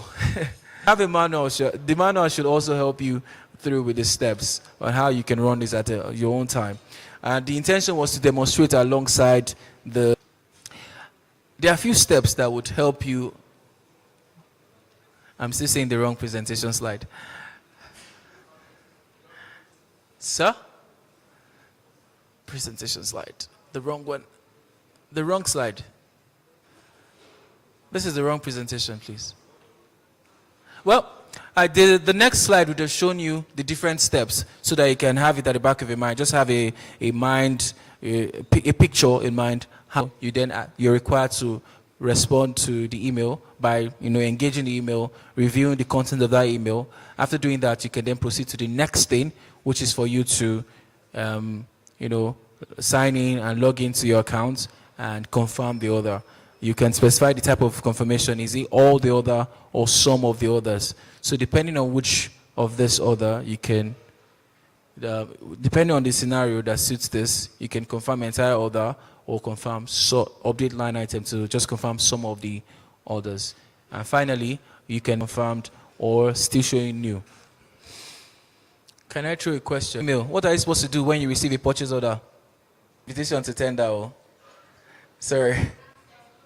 Okay, you said the PO details, correct? Is that what you meant? You meant the PO details, right? PDF file, yes, correct. You're supposed to open that PDF file that comes with the order to see the details of that order, when they need this item and all that details. Now, what happens after that? There's what to access the event, what do you click on? Once you click on the process order, it will take you directly to and password. And the final question is, do you have the answer? Yeah? You have yet to hear that one. I feel like we are forward-thinking students, so I was thinking you have the answers already. Well, basically, for goods-related transaction, you see the option for you to confirm order, and next, you see advance, create a shipment so that we can prepare our team members to accept a notice, send a notice to the team, and before they get to us. So that's for goods-related transaction. For services, the major difference is you will still confirm your order for services as well. When the order is sent to you, you're supposed to confirm the order. Next, after confirming the order is, you don't do anything. You just do the job. Once you receive the order for payment, getting orders after this session. So once you the next thing, and you've executed, and what you're doing is telling the business, so I executed this job I had executed. This is the amount agreed in the contract, and this is the job I had done. It started on 1st of January and it ended on the 30th of January. In this service too, that you have done the job, they then have to review the job you've entered and accept it. Once they've confirmed that the job has been executed successfully, they do what we call a service acceptance from their end. And once that service has been accepted, your button there would update. You notice the invoice was grayed out, right? It means the process of invoicing for the job you have successfully executed. So that's the major difference. I'm working blind. Related transaction, you're confirming the order and you're notifying the business that the order is in transit. And if you remember on the screen, we saw order confirmation, and next we saw create shipment notice. Did we see that? So you're expected to create, select the create shipment notice. It will just reveal a form to you.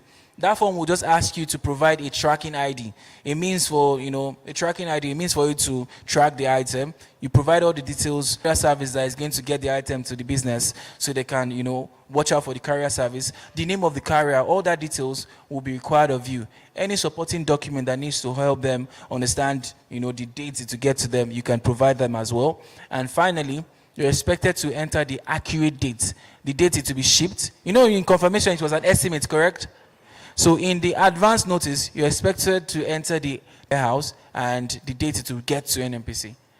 So I will take the question a bit later. So let me just hold it back a little bit. So you respond with the actual date, and once you've done that, you can then submit the shipment notice. Once you do that, it will just ask you to confirm what you've entered, and once you've confirmed that, you can then finally, you click next to confirm what you've entered as your shipment notice, and once you've reviewed that, you can then proceed. Perfect. You can, this is the field, this is what the form looks like. After we've selected create shipment notice, it will ask us to provide the packing slip ID, enter that unique ID there, and next, provide the shipment date. There are other information that are not compulsory, but look out for any question that has a red asterisk at the top. So that is telling you that this is an important question. You can't skip it. It's very important. So you can fill that information before proceeding to select next. Next will just take you to a confirmation screen, asking you to validate your entry. Once you've done that, you can then submit. Your order should update from, so this is what this looks like.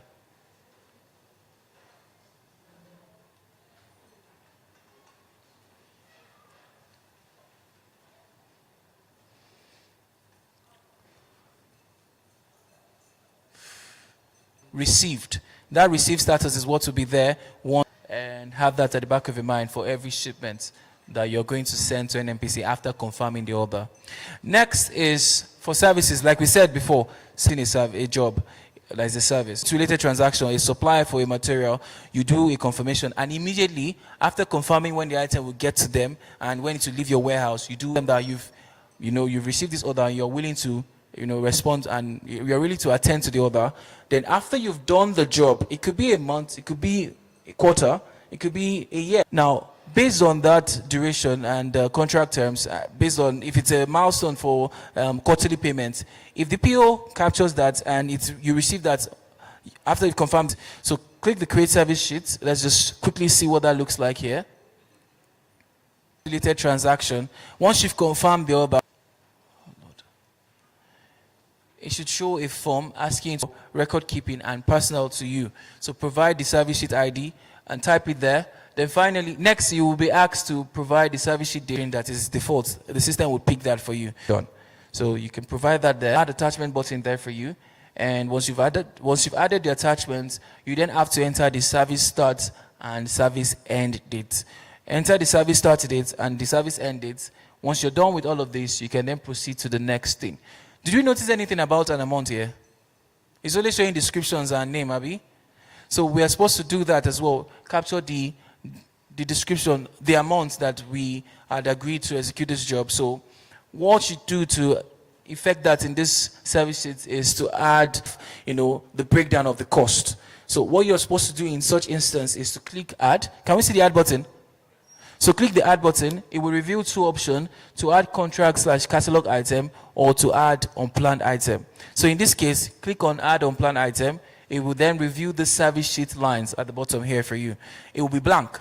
Most of the fields will be blank except the type of order and the quantity and the item type, which is unplanned item. That will be filled for you, but the rest will be blank.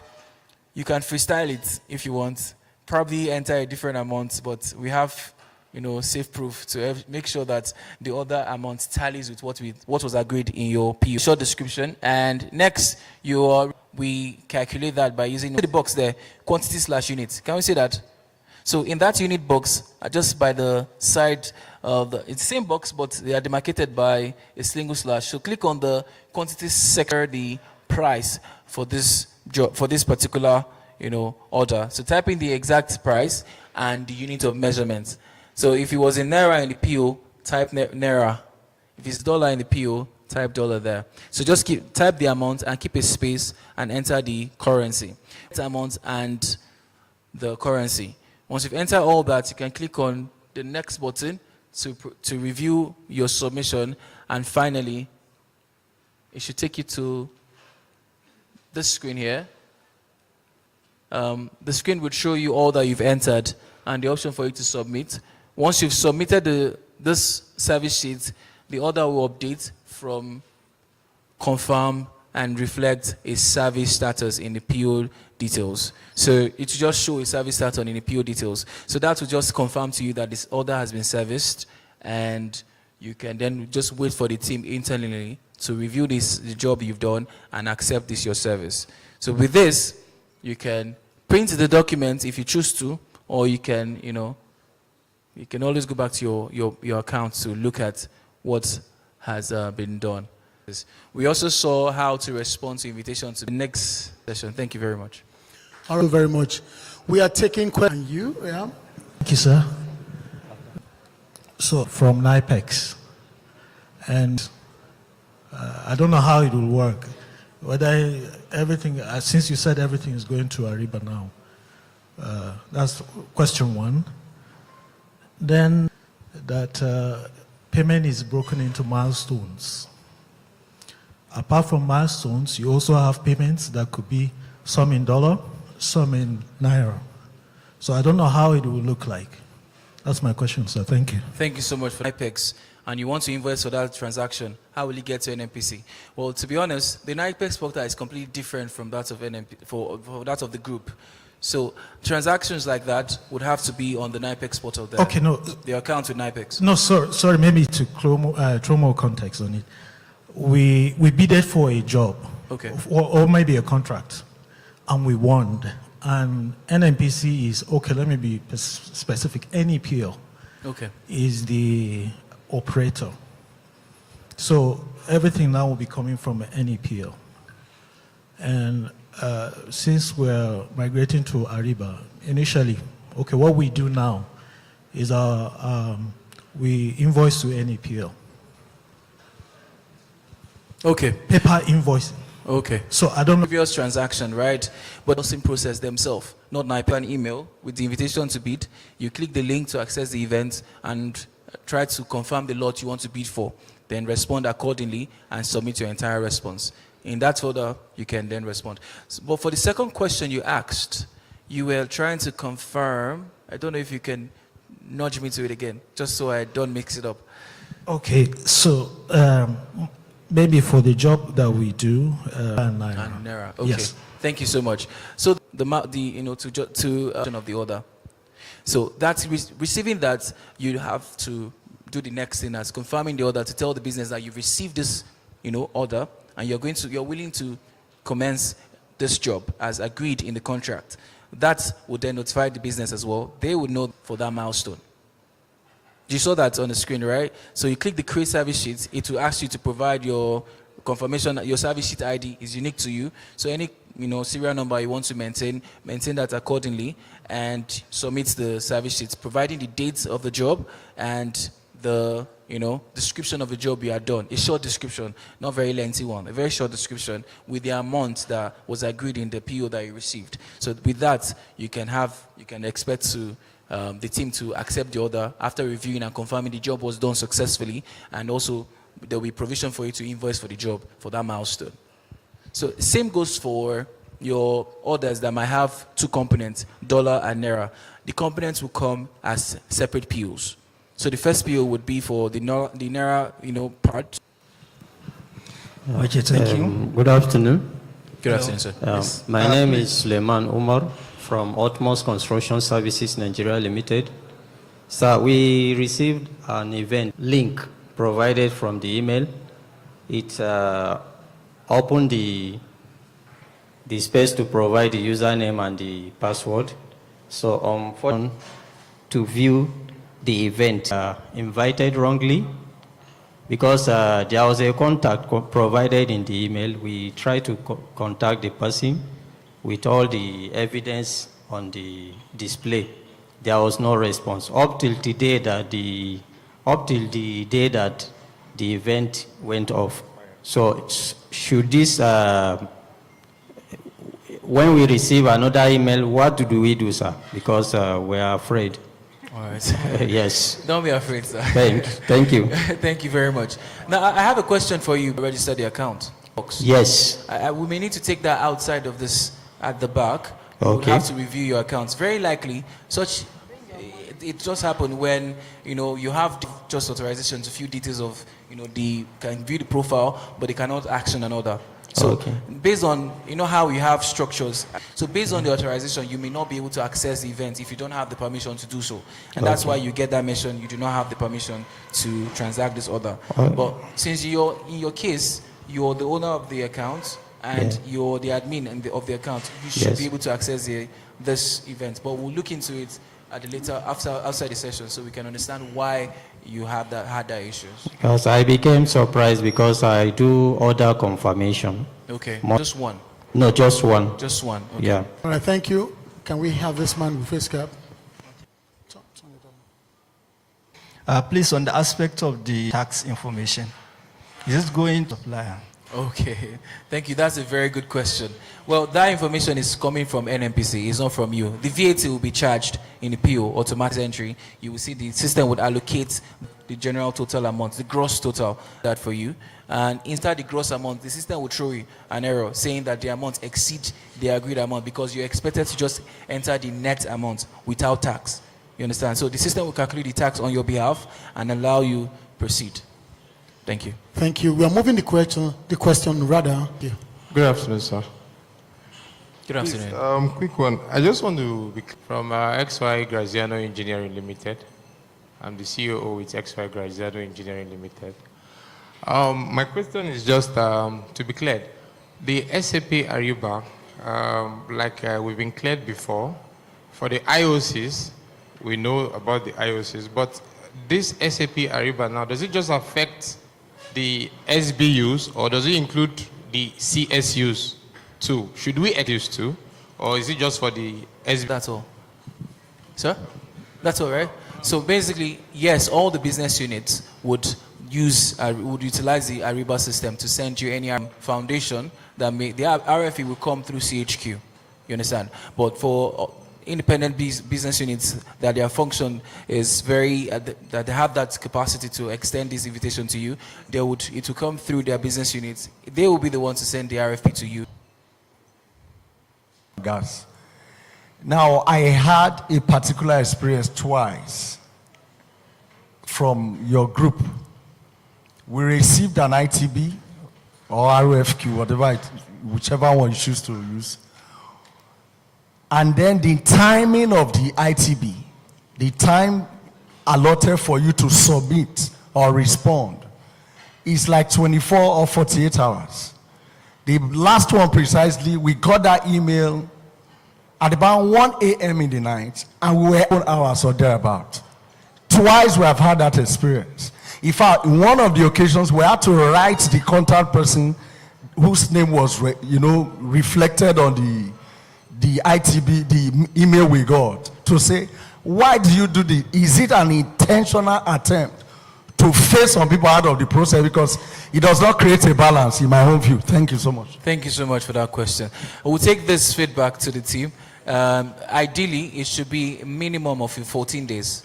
Most cases, most standard RFP. Those of us that receive, how many days did we get? Around 14 days thereabout. That should be like the standard event duration. But there might be some that might happen. But I still believe they would give enough time for you to respond, not just that short duration. But we'll take that with us back to, depending on the urgency of this need. But it should be around that duration. Thank you. I hope that answers your question, sir. Thank you. Next question there.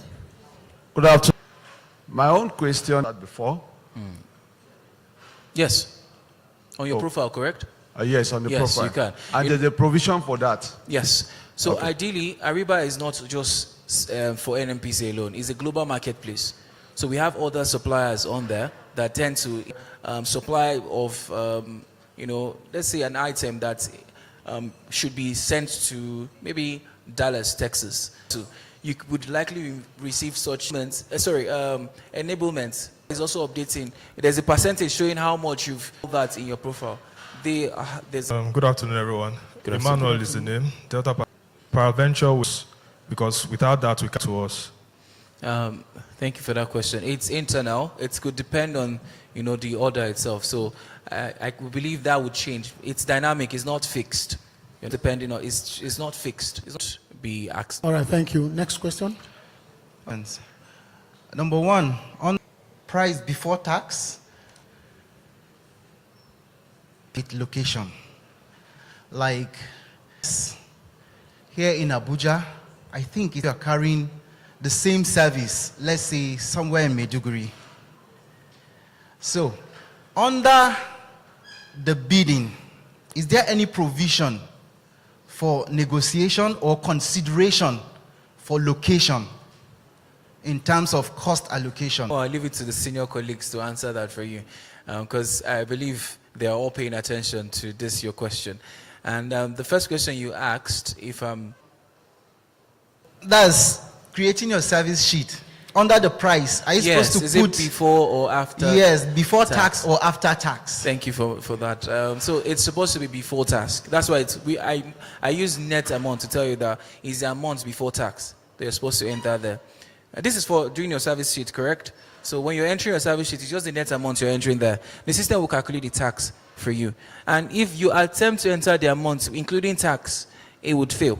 To proceed, to fail to submit, it would flag it that the amount exceeds the agreement. It's likely either the... All right, thank you. One more question, one last question. Microphone here, please. Good afternoon.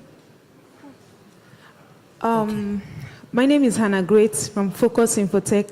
My question is concerning the confirmation and the shipping sheet. Now, when you confirm an entire order and the shipping has already been done, and you put the ones you can be able to meet up and remove the ones you can't.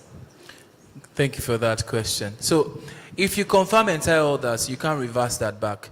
But if you're updating line item, there will always be an option for you to update the remaining item in the of that order.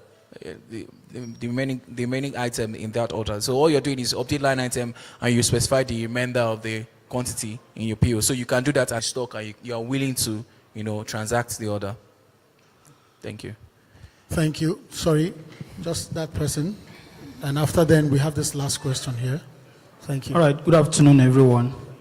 My name is Nassim Yusuf, centering on this unique supplier ID. Is there any format like supplier ID? What's the format, please? Okay, so there's no fixed length, but we expect you to use something that resonates with your company. Say, for example, like I used earlier, we use the company initials, right? You can use the company initial and the transaction initial as well. Say, good example, you could say LF could stand for, large fountain as a company name. You can have that as a first in structure for you to maintain, but it's specific to you, right, to help you identify what All right, final question here.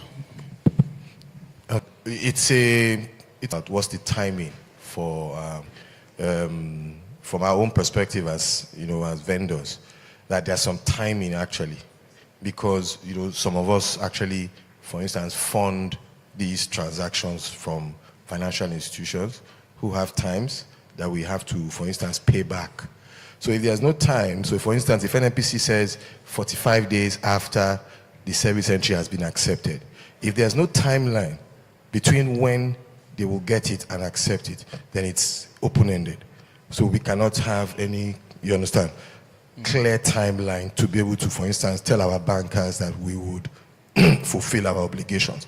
So my suggestion is that there should be some timeline so that we too can plan to service the corporation. But I think I want to commend NNPC for this very, very good summit. Thank you. Thank you so much for that.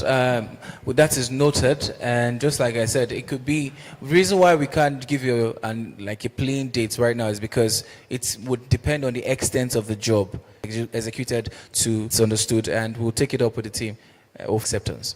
There was one last bit I skipped, which I believe is very, very important, and I'm just going to add that quickly, and that's the fact that for every internal team called the Vendor Performance Management Team, terms of this contract, if you're defaulting, and there are consequences for defaulting, like possibility of being delisted as suppliers that you have defaulted, either rejecting it, that system logs each of these transactions. So all these are tied to the business.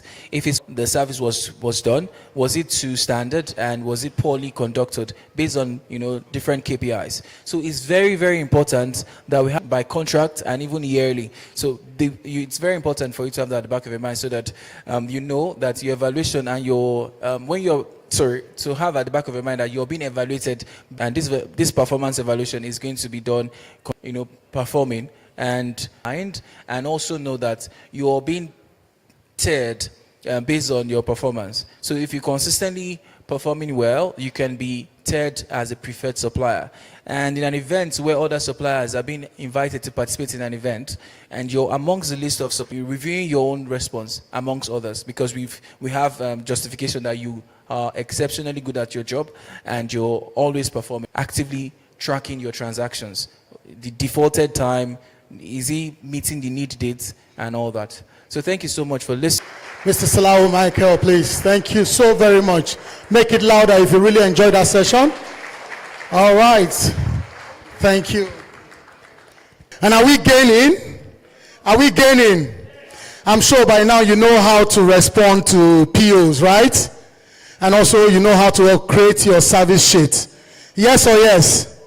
For further inquiries, we still have our Ariba help desk at the back. There's also email address where you can leave your message and all your concerns outside that can take care of your contract, asset finance, and also imports. Put your hands together for yourselves, for your patience, for being. Okay, I think a few tables. We close for the day. Are you sure? So what's the platform that you are expected to be from January 2026? I can hear you. So is a principal system in the design, configuration, and project manager and solution architect, and IS oil solution deployed at NMPC for both retail and PPMC. I didn't hear you say something. In the last 30 years. So this is wealth of knowledge. This is depth. This is insight coming to you now. Your service sheet, you've responded to your POs. You need to know how to go about your e-invoice, because if you don't get it right, it may affect you. Yes or yes? So he has consulted for several companies like Accenture Software Solution for West Africa. He holds a PhD in computing and mathematics from Brunel University, UK, IT, UK, and a member of numerous academic seminars worldwide. NNPC Ariba Chief Solution and Architect for Nigeria National Petroleum Company. Distinguished guests, dear participants, ladies and gentlemen, you're not clapping. You are not clapping. Please welcome. Make it louder so you can walk straight to the microphone. Thank you. Good afternoon. MC? All right, I think so too. Thank you, because the energy was a bit low. Are we ready? Are we ready for this session? Okay, we're going to do a nursery school rhyme, which is very simple. First of all, you have to be on your feet, so we can shake off those fatigue, those tiredness, okay? And we all know this game we play. My head, my shoulder, my knees, and what? Can we do that can we do that like 3 times? Or maybe push it to can we do it 10 times? Which one? 3 or 10? The 3 has it. All right, now, so we're going to go together. My head, my shoulder, my knee. Some people are not bending to touch their knee. What's going on? And my what? My toe. We're going to do 2 more times. My head, my shoulder, my knee, my toes. This time around, we're going to stay on the toes. All right, are we going? All right, let's do it together. My head, my knee, shoulder, my knee, my toes. It's okay. Thank you so very much. Put your hands together for Dr. Grillo, please. Thank you. Thank you so much, MC. All right, so let's continue. Please, can you hear me at the back?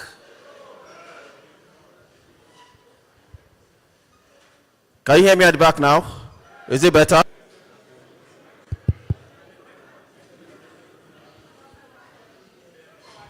Mic check. 1, 2. Testing. Is it better? All right. On FIRS. How many? 2? I hope we all know we have FIRS start of January. Do we know what to do? I mean, a few people have done it already. Laptop here. At the back? Is at the back. Who's controlling? Because the team from FIS called me and said, we're talking about invoicing. Have I informed you that your TIN number must be enabled? Number, you can enable your end. You can't transact their site. So please, is that okay? All right, we should do it now.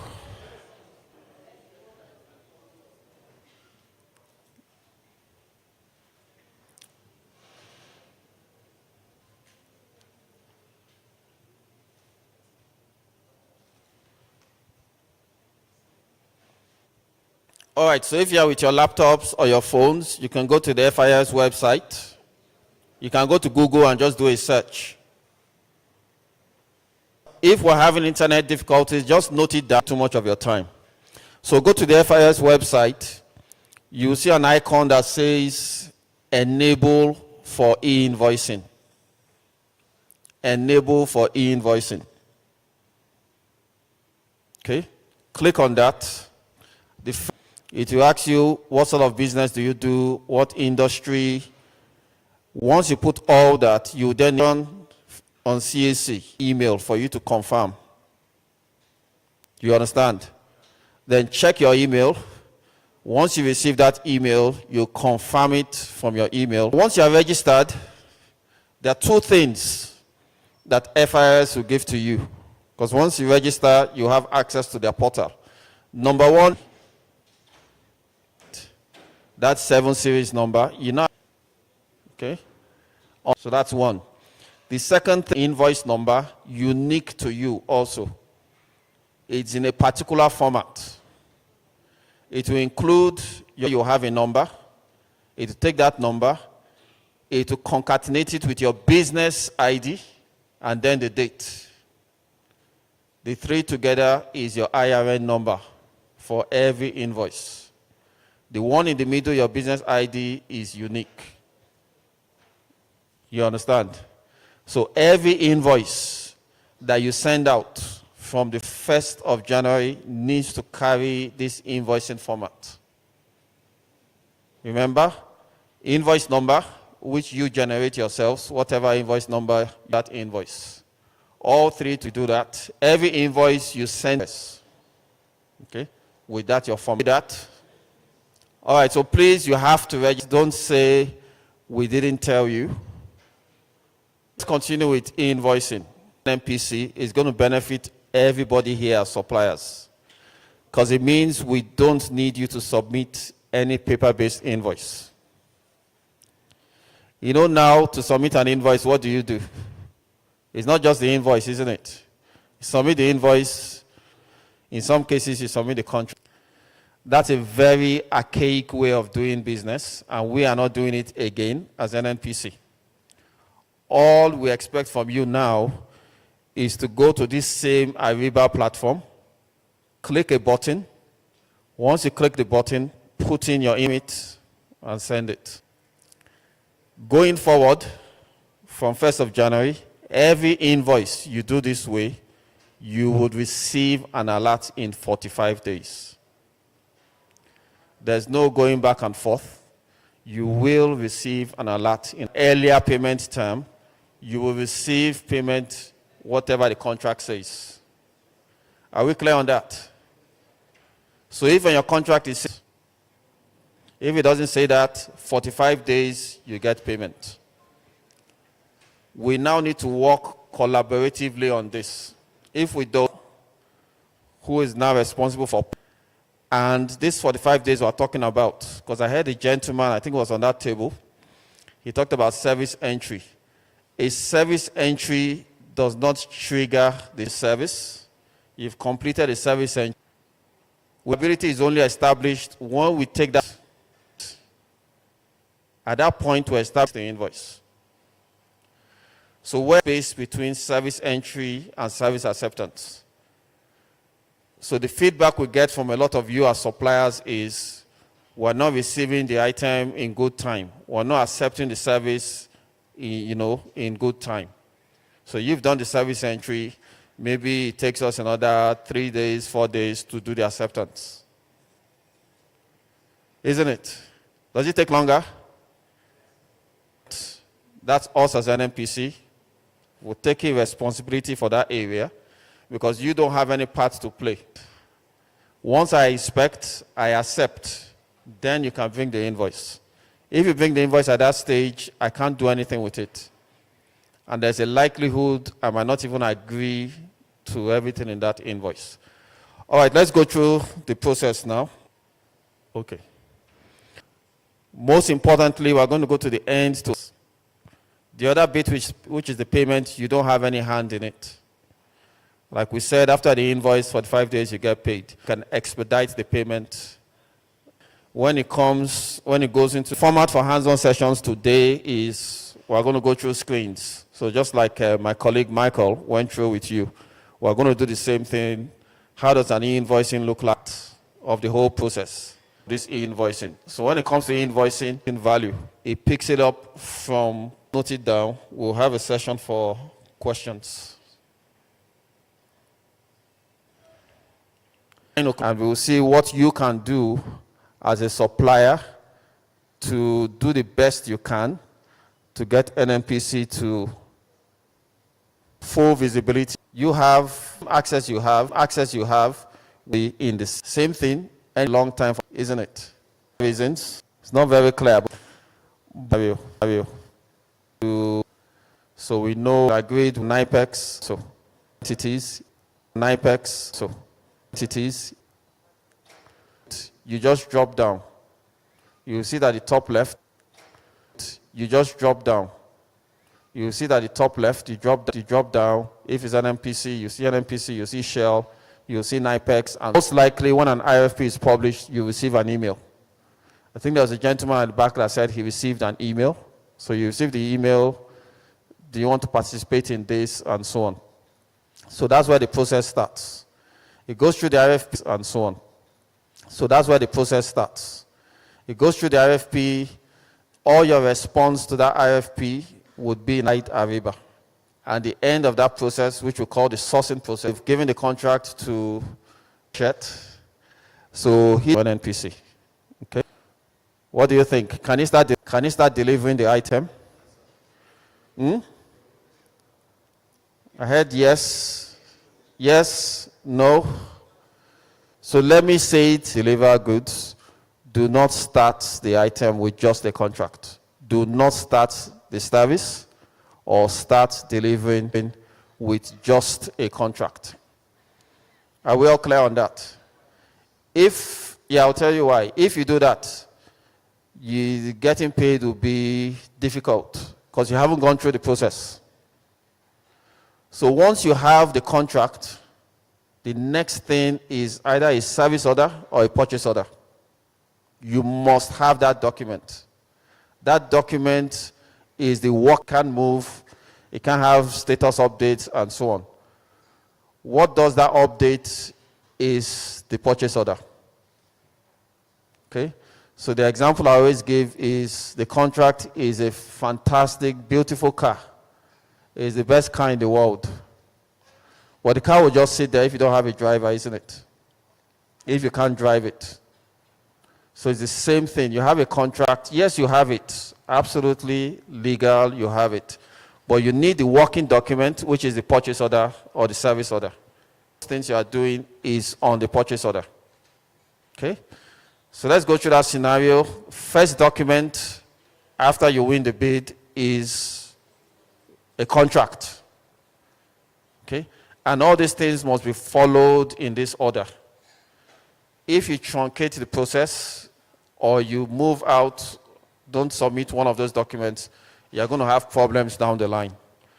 Immediately you get a contract, a PO, which is a working document of that contract. All the PO does is it takes out items. All the items, payment terms, should I be paid? All those things, and then the PO will manage the process.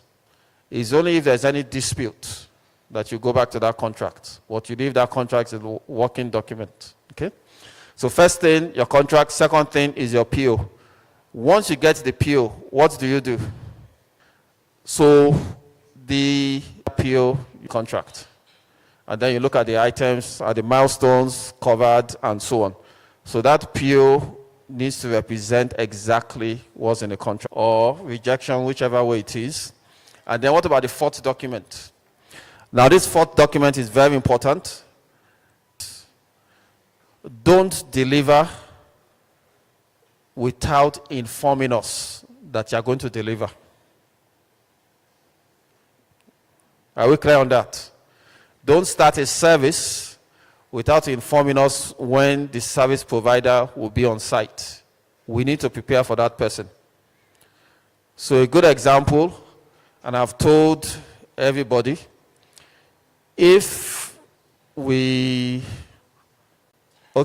don't tell us that we are not prepared for you, if they can't work that day, assuming it's a daily charge or so on, if they can't work that day, you would not be for that part. If you bring in, assuming it will bath in so number of days, if the vessel comes and it can't bath, any demurrage we will not pay.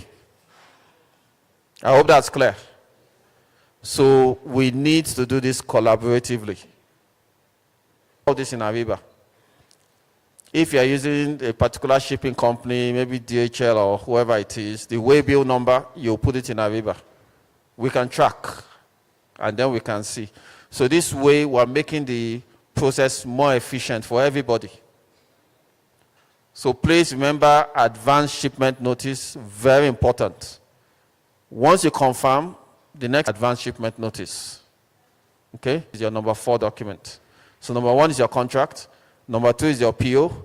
Number 3 is the confirmation or rejection you've done. And then number 4 is this advanced. Suppliers, they've incurred extra costs because they brought the item to the warehouse. We couldn't take it off them. The container stays there for a number of days or weeks. And then they say, oh, look, we've incurred extra costs. We have to pay these people and so on. We want to pass it back to you. NNPC will not receive those items. Then, so after that, which is a service entry, we're going to deliver in the previous, that's the only time in the whole process where you can call somebody in NNPC. It's the only, because that is where liability is established. Both sides. You deliver the subject matter expert, having our GLC team, and having the auditors. Looking at those items, do they meet the spec that or they don't accept, or they partially accept? Only what has been accepted will open up in the invoice. What was not accepted will be left in a returns box. Is based on what is accepted. As we get to that point on any of these things. So we go through the whole, even get the contract. Number 2. Number 3, you need to either confirm or reject. Remember, that's your number 3 document. And then number 4, you need to do an advanced shipment notice. Okay? Then after that, you deliver. That's the establishment of liability from NNPC. Excuse me. So at that point, we are saying, yes, once you do that, we can now go to our flow. So you understand, you must have a service acceptance before you can engage in invoicing. And what do? You log in as normal to your Ariba business network. You will look for the purchase order. Remember, is received. Status on that your purchase order should it will be activated. Okay? So let's go into it. Opened up. Where I've highlighted in red is active. Those that are using Ariba now, you'll see that almost all of you have create invoice there, but it's not activated. It's only active after an acceptance has been done or a goods receipt has been done by NNPC. So it becomes active, and then you click, is a standard invoice. Okay? So you click on standard invoice. Very simple process. This is only something. And what are we putting in there? Invoice number. Once you register on FIRS and you're enabled, you have an invoice with. Maybe some of you have an Ariba system or an SAP system that produces invoice numbers for you. You put there as an invoice number and then put the date. Okay? The beauty about the date you put here, because in the past, and what you do is once you start how soon you get some dates in the so you've got that used to work is just a reporting index. The dates that will be used, it will be the system date. You understand?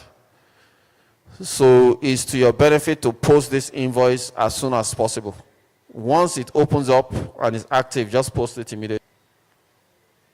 Okay? So after acceptance, you can say the time you get paid is, if you leave it for 1 week, it will start counting after 1 week, and so on and so forth. I hope that part is clear. All right, so immediately this is activated. Just create the invoice. So you can see you put the invoice number and the date. And did I go back? All right, so you're not going to put the item that you're invoicing for. Where is that item coming in from? Where is it coming in from? All right, so that PO, recall the PO has already graduated. It's no longer just a PO looking at the contract anymore. And then the service acceptance is liability we've established as an NPC. It might differ from what you have delivered, or it's a consultant that has to do a weekly timesheet. It says Monday 8 supervisor to now recall you went what has been accepted that you will see here, not what you put in the entry. Okay? All right, so you can't change it. So you can see that line, you put in an attachment here. So save it as a PDF, put the attachment. So those are only the 3 inputs required from you to create an invoice. Invoice number, the date, and then the attachment. Own invoice format into Ariba. So that paper-based invoice you have, you can build the schematic into Ariba. You can do it yourself. Okay? So your Ariba, once you log in, you see a section that says vendor enablement. Just click there, you'll see how to create and use your company. And as you all scale up, so that's the attachment. So you can see add attachment. Make sure the attachment is on the line. So once you attach it, check it. So you can see you're checking it there. You can see it sits on that line. And once that is okay, you click the next button. Who is the bill to party? It will tell you who is going to pay. It will tell you where this item is to be delivered or where you delivered it to. Everything will be on the invoice, and you go down, you'll see the line. So review it. Once you're okay, what do you now do? What do you do? Huh? Usually I will say, go and sleep. No dispute. Service you said you have provided. You all agree? We didn't do this thing properly on your Ariba login. You understand? But we won't come back to you and say, no, we can't pay you. So all you're waiting for is an alert. Invoice is not, but what you want to do is get payment. Service entry, supplying the item would not, get you paid. I hope we're all aligned on that. So once we follow all those processes step by step, not missing out on anything, then you can go and sleep. You'll get an alert, definitely in 45 days. Or, let me stop saying 45 days, what your contract says. Once you get here, the purchase order will then change. The status on the purchase order which is the last one, it will say invoiced. The last status, which is paid, you can't do anything. Once it says invoice, that is the last step for you. It then goes into the internal process. It queues up this invoice in the treasury system, also an automated system that nobody can influence. You understand? It's queued at number 20 and nobody can do it. And this is the new way of working in NNPC. It's fully automated. Remember, the only physical point is that bit point you can have, you can call, there can be back and forth, and so on. After that, everything is completely sealed, completely automated. Any questions? I'll hand it back to my very energetic MC, and we'll take some questions. Thank you. All right, please. We are taking questions now, please. Please don't forget your name and organization you represent, please. Good afternoon, everyone. My name is Enye Peter Kere. I'm the founder of Tomkey Integrated Services Limited. Hinder why we may not have a free invoicing such that. Thank you. Thank you so much, and that's a very, very important question, which is why I've said we need to work collaboratively. And once you receive the contract, you just start working. PC is, once we give you a contract, so forth. Before you get a contract, it's gone through the budget clearing process. Okay? But remember, we need to put that into the system, to commit that budget amount in the system, which means we have a commitment sitting in the system. On a daily basis, we run, or whatever committed to Daniel, based on what they see. And then we will know, okay, by end suppliers. You understand? This 45 days cycle will mature here. Once we have all those details, it's going to, one after the other, so that all, but once we miss out, once he has finished, we can't do service acceptance without a PO. So when it comes to deliver the item, you now say, where's your PO? He'll say he doesn't have a PO. He now has to go through the process of them getting a PO for him. Once he gets the PO, they'll now do service entry, then service acceptance. Before that invoice, maybe could be posted at face value, or it might change depending on the service acceptance. So you can see what has happened. Payment, very important. Once, you get the contract, you finish throwing the party, celebrating the contract. We're all in line with this. Please, for everybody, and I always say this in all the other sessions, purchase order, you must have it. Just, you can quote that document. It takes a few minutes for them to do. You understand? They will get it for you and they will give it to you. Thank you. All right, thank you. Next question.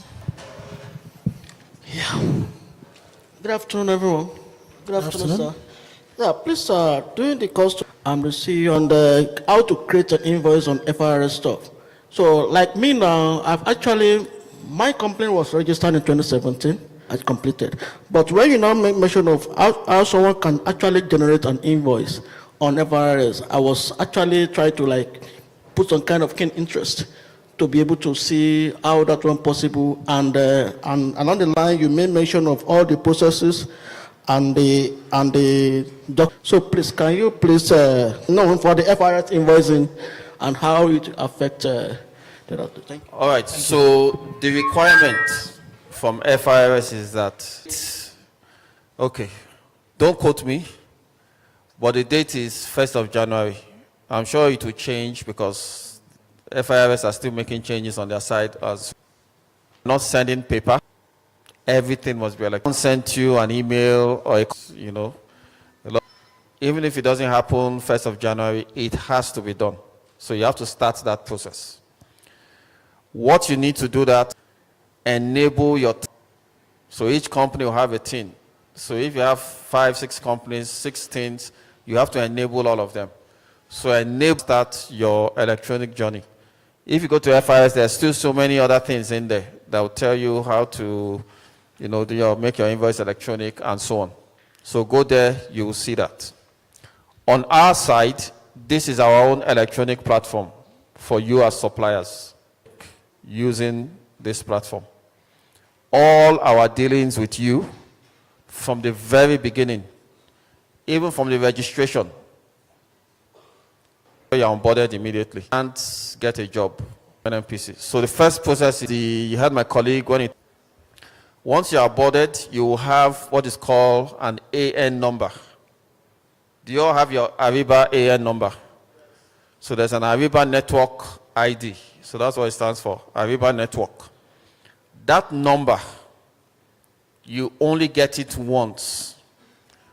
You haven't done that today, at least I haven't heard any of you as suppliers asking that question, or maybe you did earlier.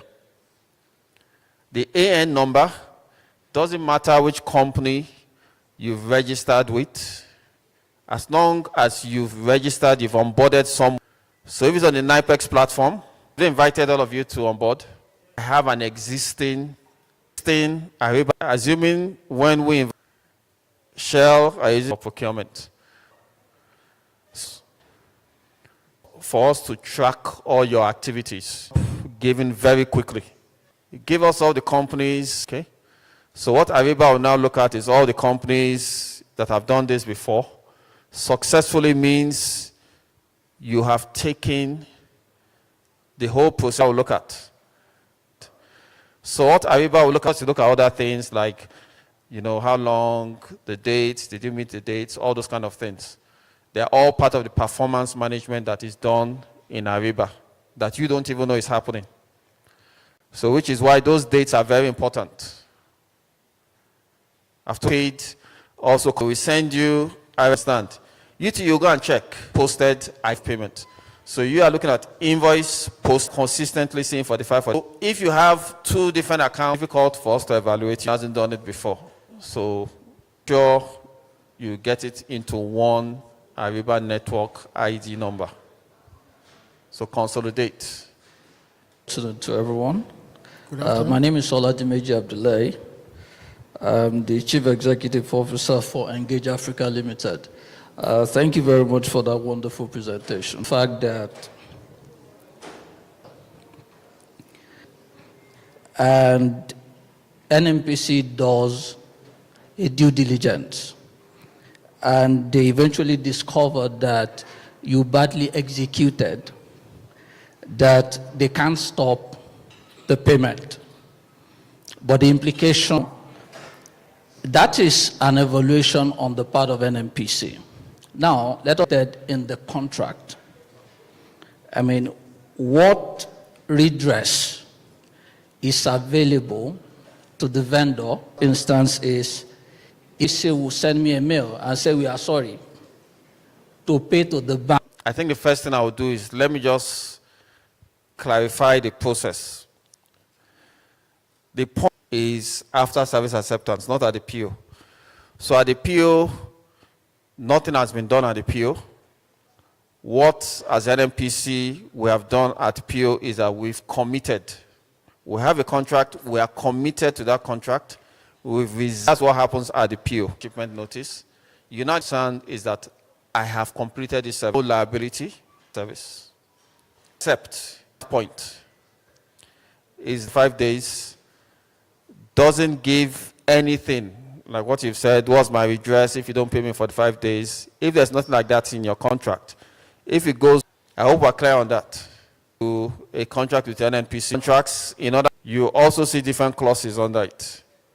Payment penalties. I'm sure some of you have seen that in contracts. We don't put that in our contracts as NNPC. If you have a payment penalty clause, then legally, you know, what you've said can come in. So if in the contract, payment for 5 days, you now have what you call a late payment penalty, where it's done 5 days later, you have what you're talking about. You can't get to invoice, and then you start talking about penalty. At that point, it's too late. The joke they will say at the back is that at that point, you have eaten the amala. So let me give you the joke of the amala. I went to the amala joint. I looked at the amala. I said, I want this, I want this. They gave me the amala, all the bill. Oh, guys, 5,000. Too hard. That soup, the salt is too much. No. It's too stand. So, through the RFP stage, they will agree, the clause, if you don't pay. So at this stage, you've already eaten the amala. I hope that's clear. It might not be what you want to hear, but that's the reality. So bring it up, let it be in the contract before execution starts. Once execution starts, you don't have any redress. Thank you, sir. That was very vivid, the Amala scenario. Next question, please. Yeah, good afternoon. My name is Dr. Chris EJ. I'm the MD of Harvest Engineering. About the invoice process. What is the event? Thank you. Fantastic. So what you have in the PO, it is which it is in 5 milestones. Milestone 2, 10%, and so on and so forth. Each milestone goes through an individual process. What it means is service acceptance invoice, PO, that will carry those documents. You understand? So it's an invoice. They're coming to tell me time is up. Representing, understand? If you've those 2 lines, and then you have... Thank you for the clarification. The follow-up question to that is that to meet this expectation, reason the payment was delayed because they asked us to go through Ariba.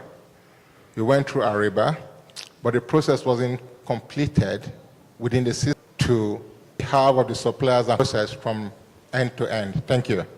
All right, so thank you very much for that knowledge when it comes to Ariba. Yeah, that we've been running Ariba, cleansing the data. Most of the thing that we have is usually a data-related issue. We have some suppliers that are in our system with 3, 4 different accounts, the same supplier. Everything is talking to each other. But we now have a system that is robust. The skill set is...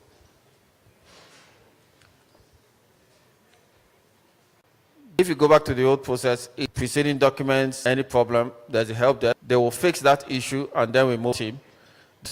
You know, where... From Dr. Grillo, thank you so very much for that detail. Sorry, there's just one last thing.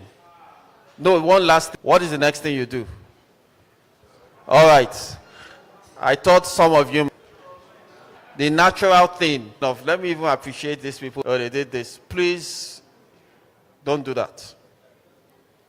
My colleague is going to come up. I just said I should take this 1 minute. He's coming. He's going to explain a lot more things. But please don't do that. It's your own, it's your money.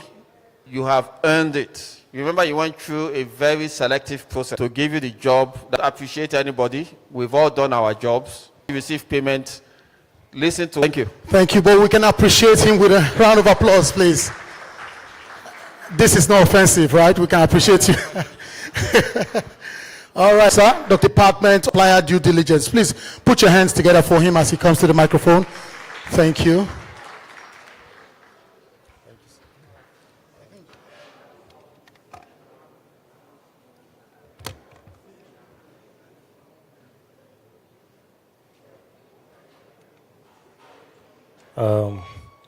I've hung in there. Pretty due diligence, standards of behavior.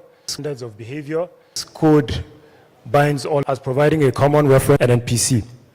Consistent set of guidelines while providing UC Limited as far as it concerns its business partners.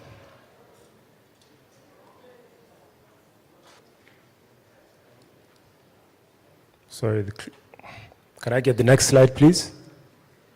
All right. Thank you. So I'll be taking you through the provisions of the Code of Conduct very quickly. We actually have 13 provisions, but we'll be going through the various provisions, going from anti-bribery and corruption, gift and entertainment, conflict of interest, anti-money laundering, public communication, media and press, all the way to the responsibility of the Code of Conduct and corruption. Payments, fast track. So we have a zero tolerance policy on request for your invoice has been approved and it's awaiting payment. As he has clearly explained, there's a standard waiting time. There is no need to give anything to anybody to try and fast track your payment.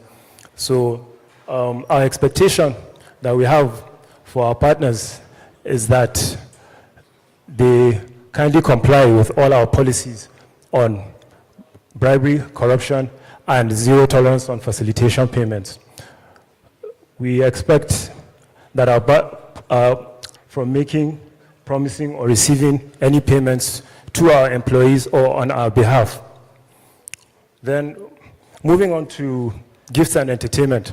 As we know, we are approaching the festive season, and a job well done after the end of a process also acceptable.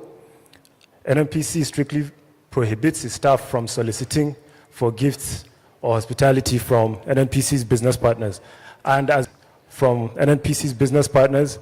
we also strongly discourage the business partners from offering any gifts to staff. And just in any form, we do not get gifts from NNPC's partners, meals where the business partner is not sure or at inappropriate venues. So gifts or any at NNPC group. On conflict of interest or non-financial, to come into interest, we have the direct conflict of interest, indirect, and perceived. Direct conflict of interest refers to a situation where either a board member of the company or an employee of the company has a direct interest, a direct investment, or holds a management position or some other position of influence in a company or in a vendor or supplier that is about to enter into business with NNPC Limited.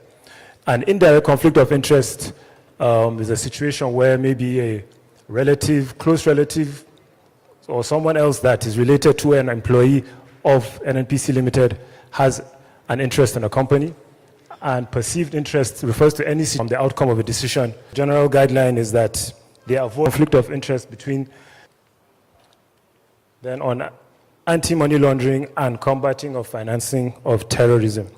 So we all know what money laundering is, clean.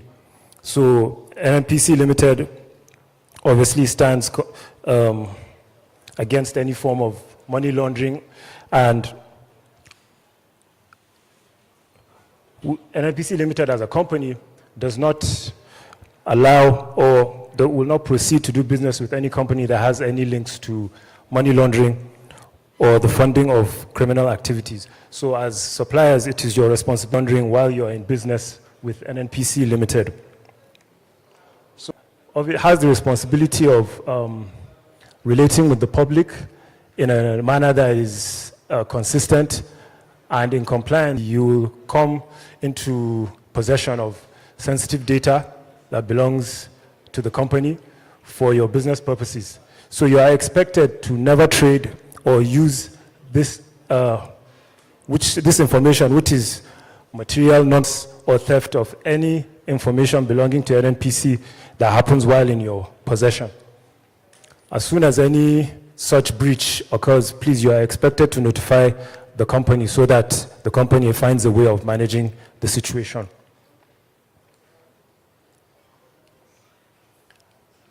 And following from this, information management is all the information of its partners with our own information. So we expect that all information belonging to NNPC Limited will only be used strictly for the purposes for which that information was shared with the supplier. And also, as you continue to do business with NNPC, kindly ensure that any correspondences that you have with employees should ensure that they always call you to send him information through his private email. Do not do that. Kindly ensure that the employee provides you with his NNPC email so that any formal communication channels have to be routed through those formal communications. It's employees, customers, and so we also expect, we only collect data on regulations that are in place in the jurisdictions in which it operates. And As for our business partners as well, wherever they may find themselves, be it domestically or internationally, we expect everyone to comply with the local laws and regulations of the jurisdictions in which their operations are taking place.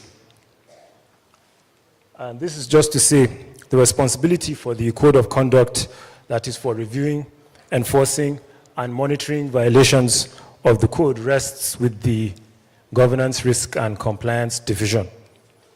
But considered compliance champions, we also compliance champions adhere to the policy as this, so that of non-compliance with these policies that you happen to come across. So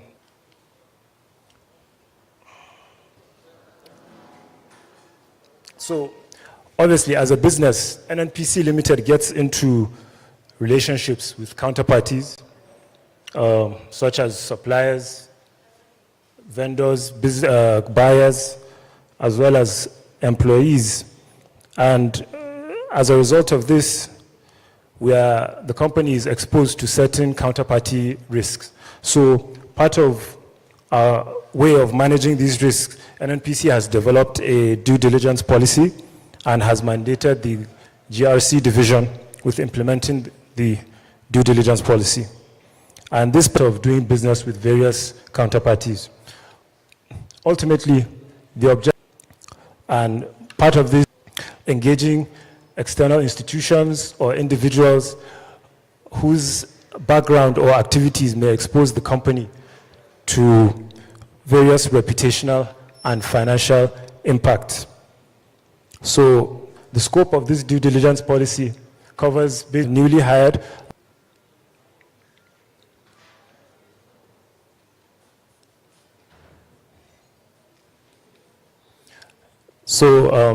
as I've just mentioned, these are the counterparties that are covered under our due diligence process. Corruption, conflict of interest risks, reputational risks to do with adverse media attribution of the company. If the company has any negative publicity or has any litigations that are taking place, be it civil or criminal, we look at those things. We look at risks of compliance with regulatory. Thank you. So the things that we look out for when carrying out due diligence is we look at corporate and organizational information. So company registration details, details of the directors, key shareholders, and so on. So we look out for any negative findings. Are there any negative stories relating to that company in the public space? Any links to, do they have any links to the business relationship while in the course of carrying out business with NNPC? And then we look at the reputational and regulatory checks. We look at the level of compliance with regulatory standards.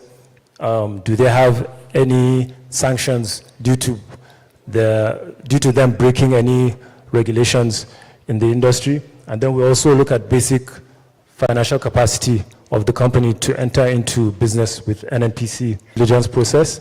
Part of Form 2, Form 7 from CAC, and we insist that we have the names, addresses, occupation, and nationality of the key personnel that are involved with the company, as well as a list of standard requirements that we're all used to providing in the course of business registrations.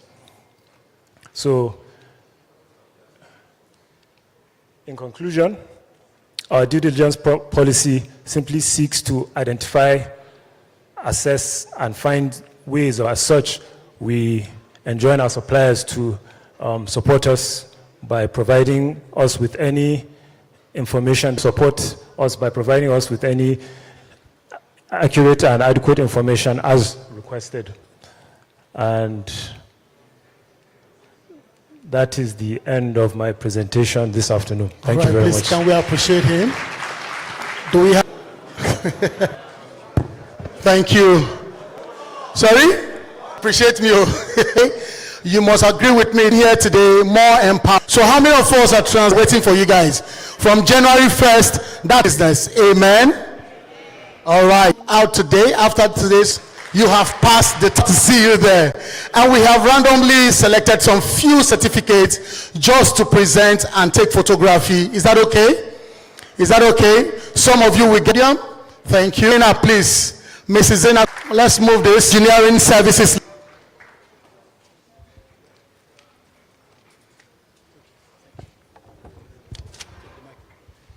Representative, please come up. Appreciate Urban Touch, please. Thank you. Where are our photographers, please? I need photography, please. Thank you. After the please, can you just stand aside because we're going to be having a group photography. Thank you. All right, we have Asokoro Engineering Services. Thank you. And we have TAN-E Events. Do we have representative TAN-E Events? Are you here? Resource Company Limited, please. Bolton Gate Petroleum Limited, are you here? Please come up. We have Crystal White Architects. Time Prospects Nigeria Limited. Design Prospects Nigeria Limited, are you here? All right, thank you. Crystal White.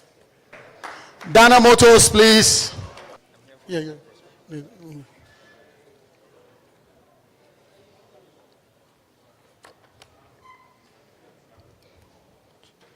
Also have Abiba Mall. Okay, they're not here. Team. Lacostrine Energy. What brand? Please, can we have? Okay.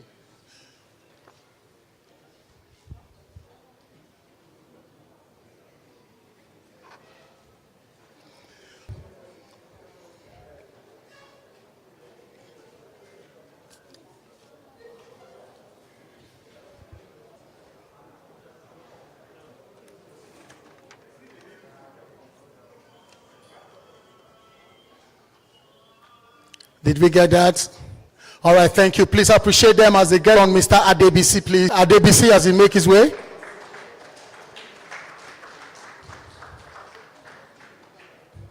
All right, so for that we have Aisha Blazant Limited. Are you here, representative? Please wave if you're here. Let's know that you're on your way. Are you here? Aisha Blazant Limited. Okay, we have Zemok. All right, please. Appreciate him. 23 Nigeria Enterprise, are you here? Are you here? Restored Heart Foundation, are you here? Please come up, please. Can we appreciate him as he makes his way to the stage? Thank you. Holy Gold Global Services Nigeria Limited.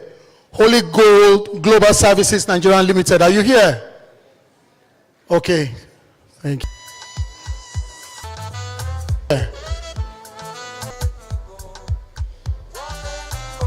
Hanja Ventures, are you here? Are you here? Engineering Limited, XY Grazonio Engineering Limited, please, are you here?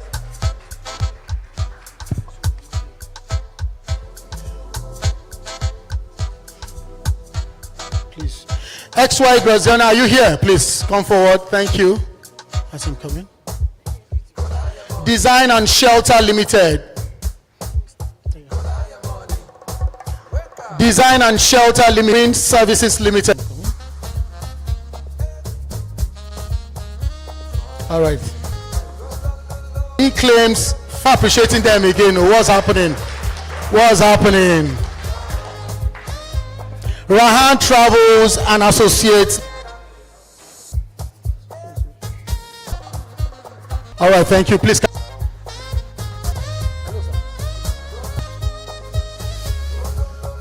Can you show off your certificate, please? All right, thank you. Please, a round of applause for this wonderful recipient. For those of us that are yet to pick, once you get your lunch and you're done with your lunch, on your honor to host this, all I've learned something from 9 a.m. till this. For their professionality, thank you for your meticulous planning and dedication. And also to all of our vendors, our suppliers, Thank you for your questions, for your concerns, for making our time being here, for your patience. We thank you so very much. As we step out today, may the knowledge collaboration place. Sinners, please, I want to say thank you so very much. As you go back home, please, Johnny Messes, you can go, you know the boat point for our meal. It's either to the right or far behind the ship. We say thank you so very much. And as you go home, please go and prosper.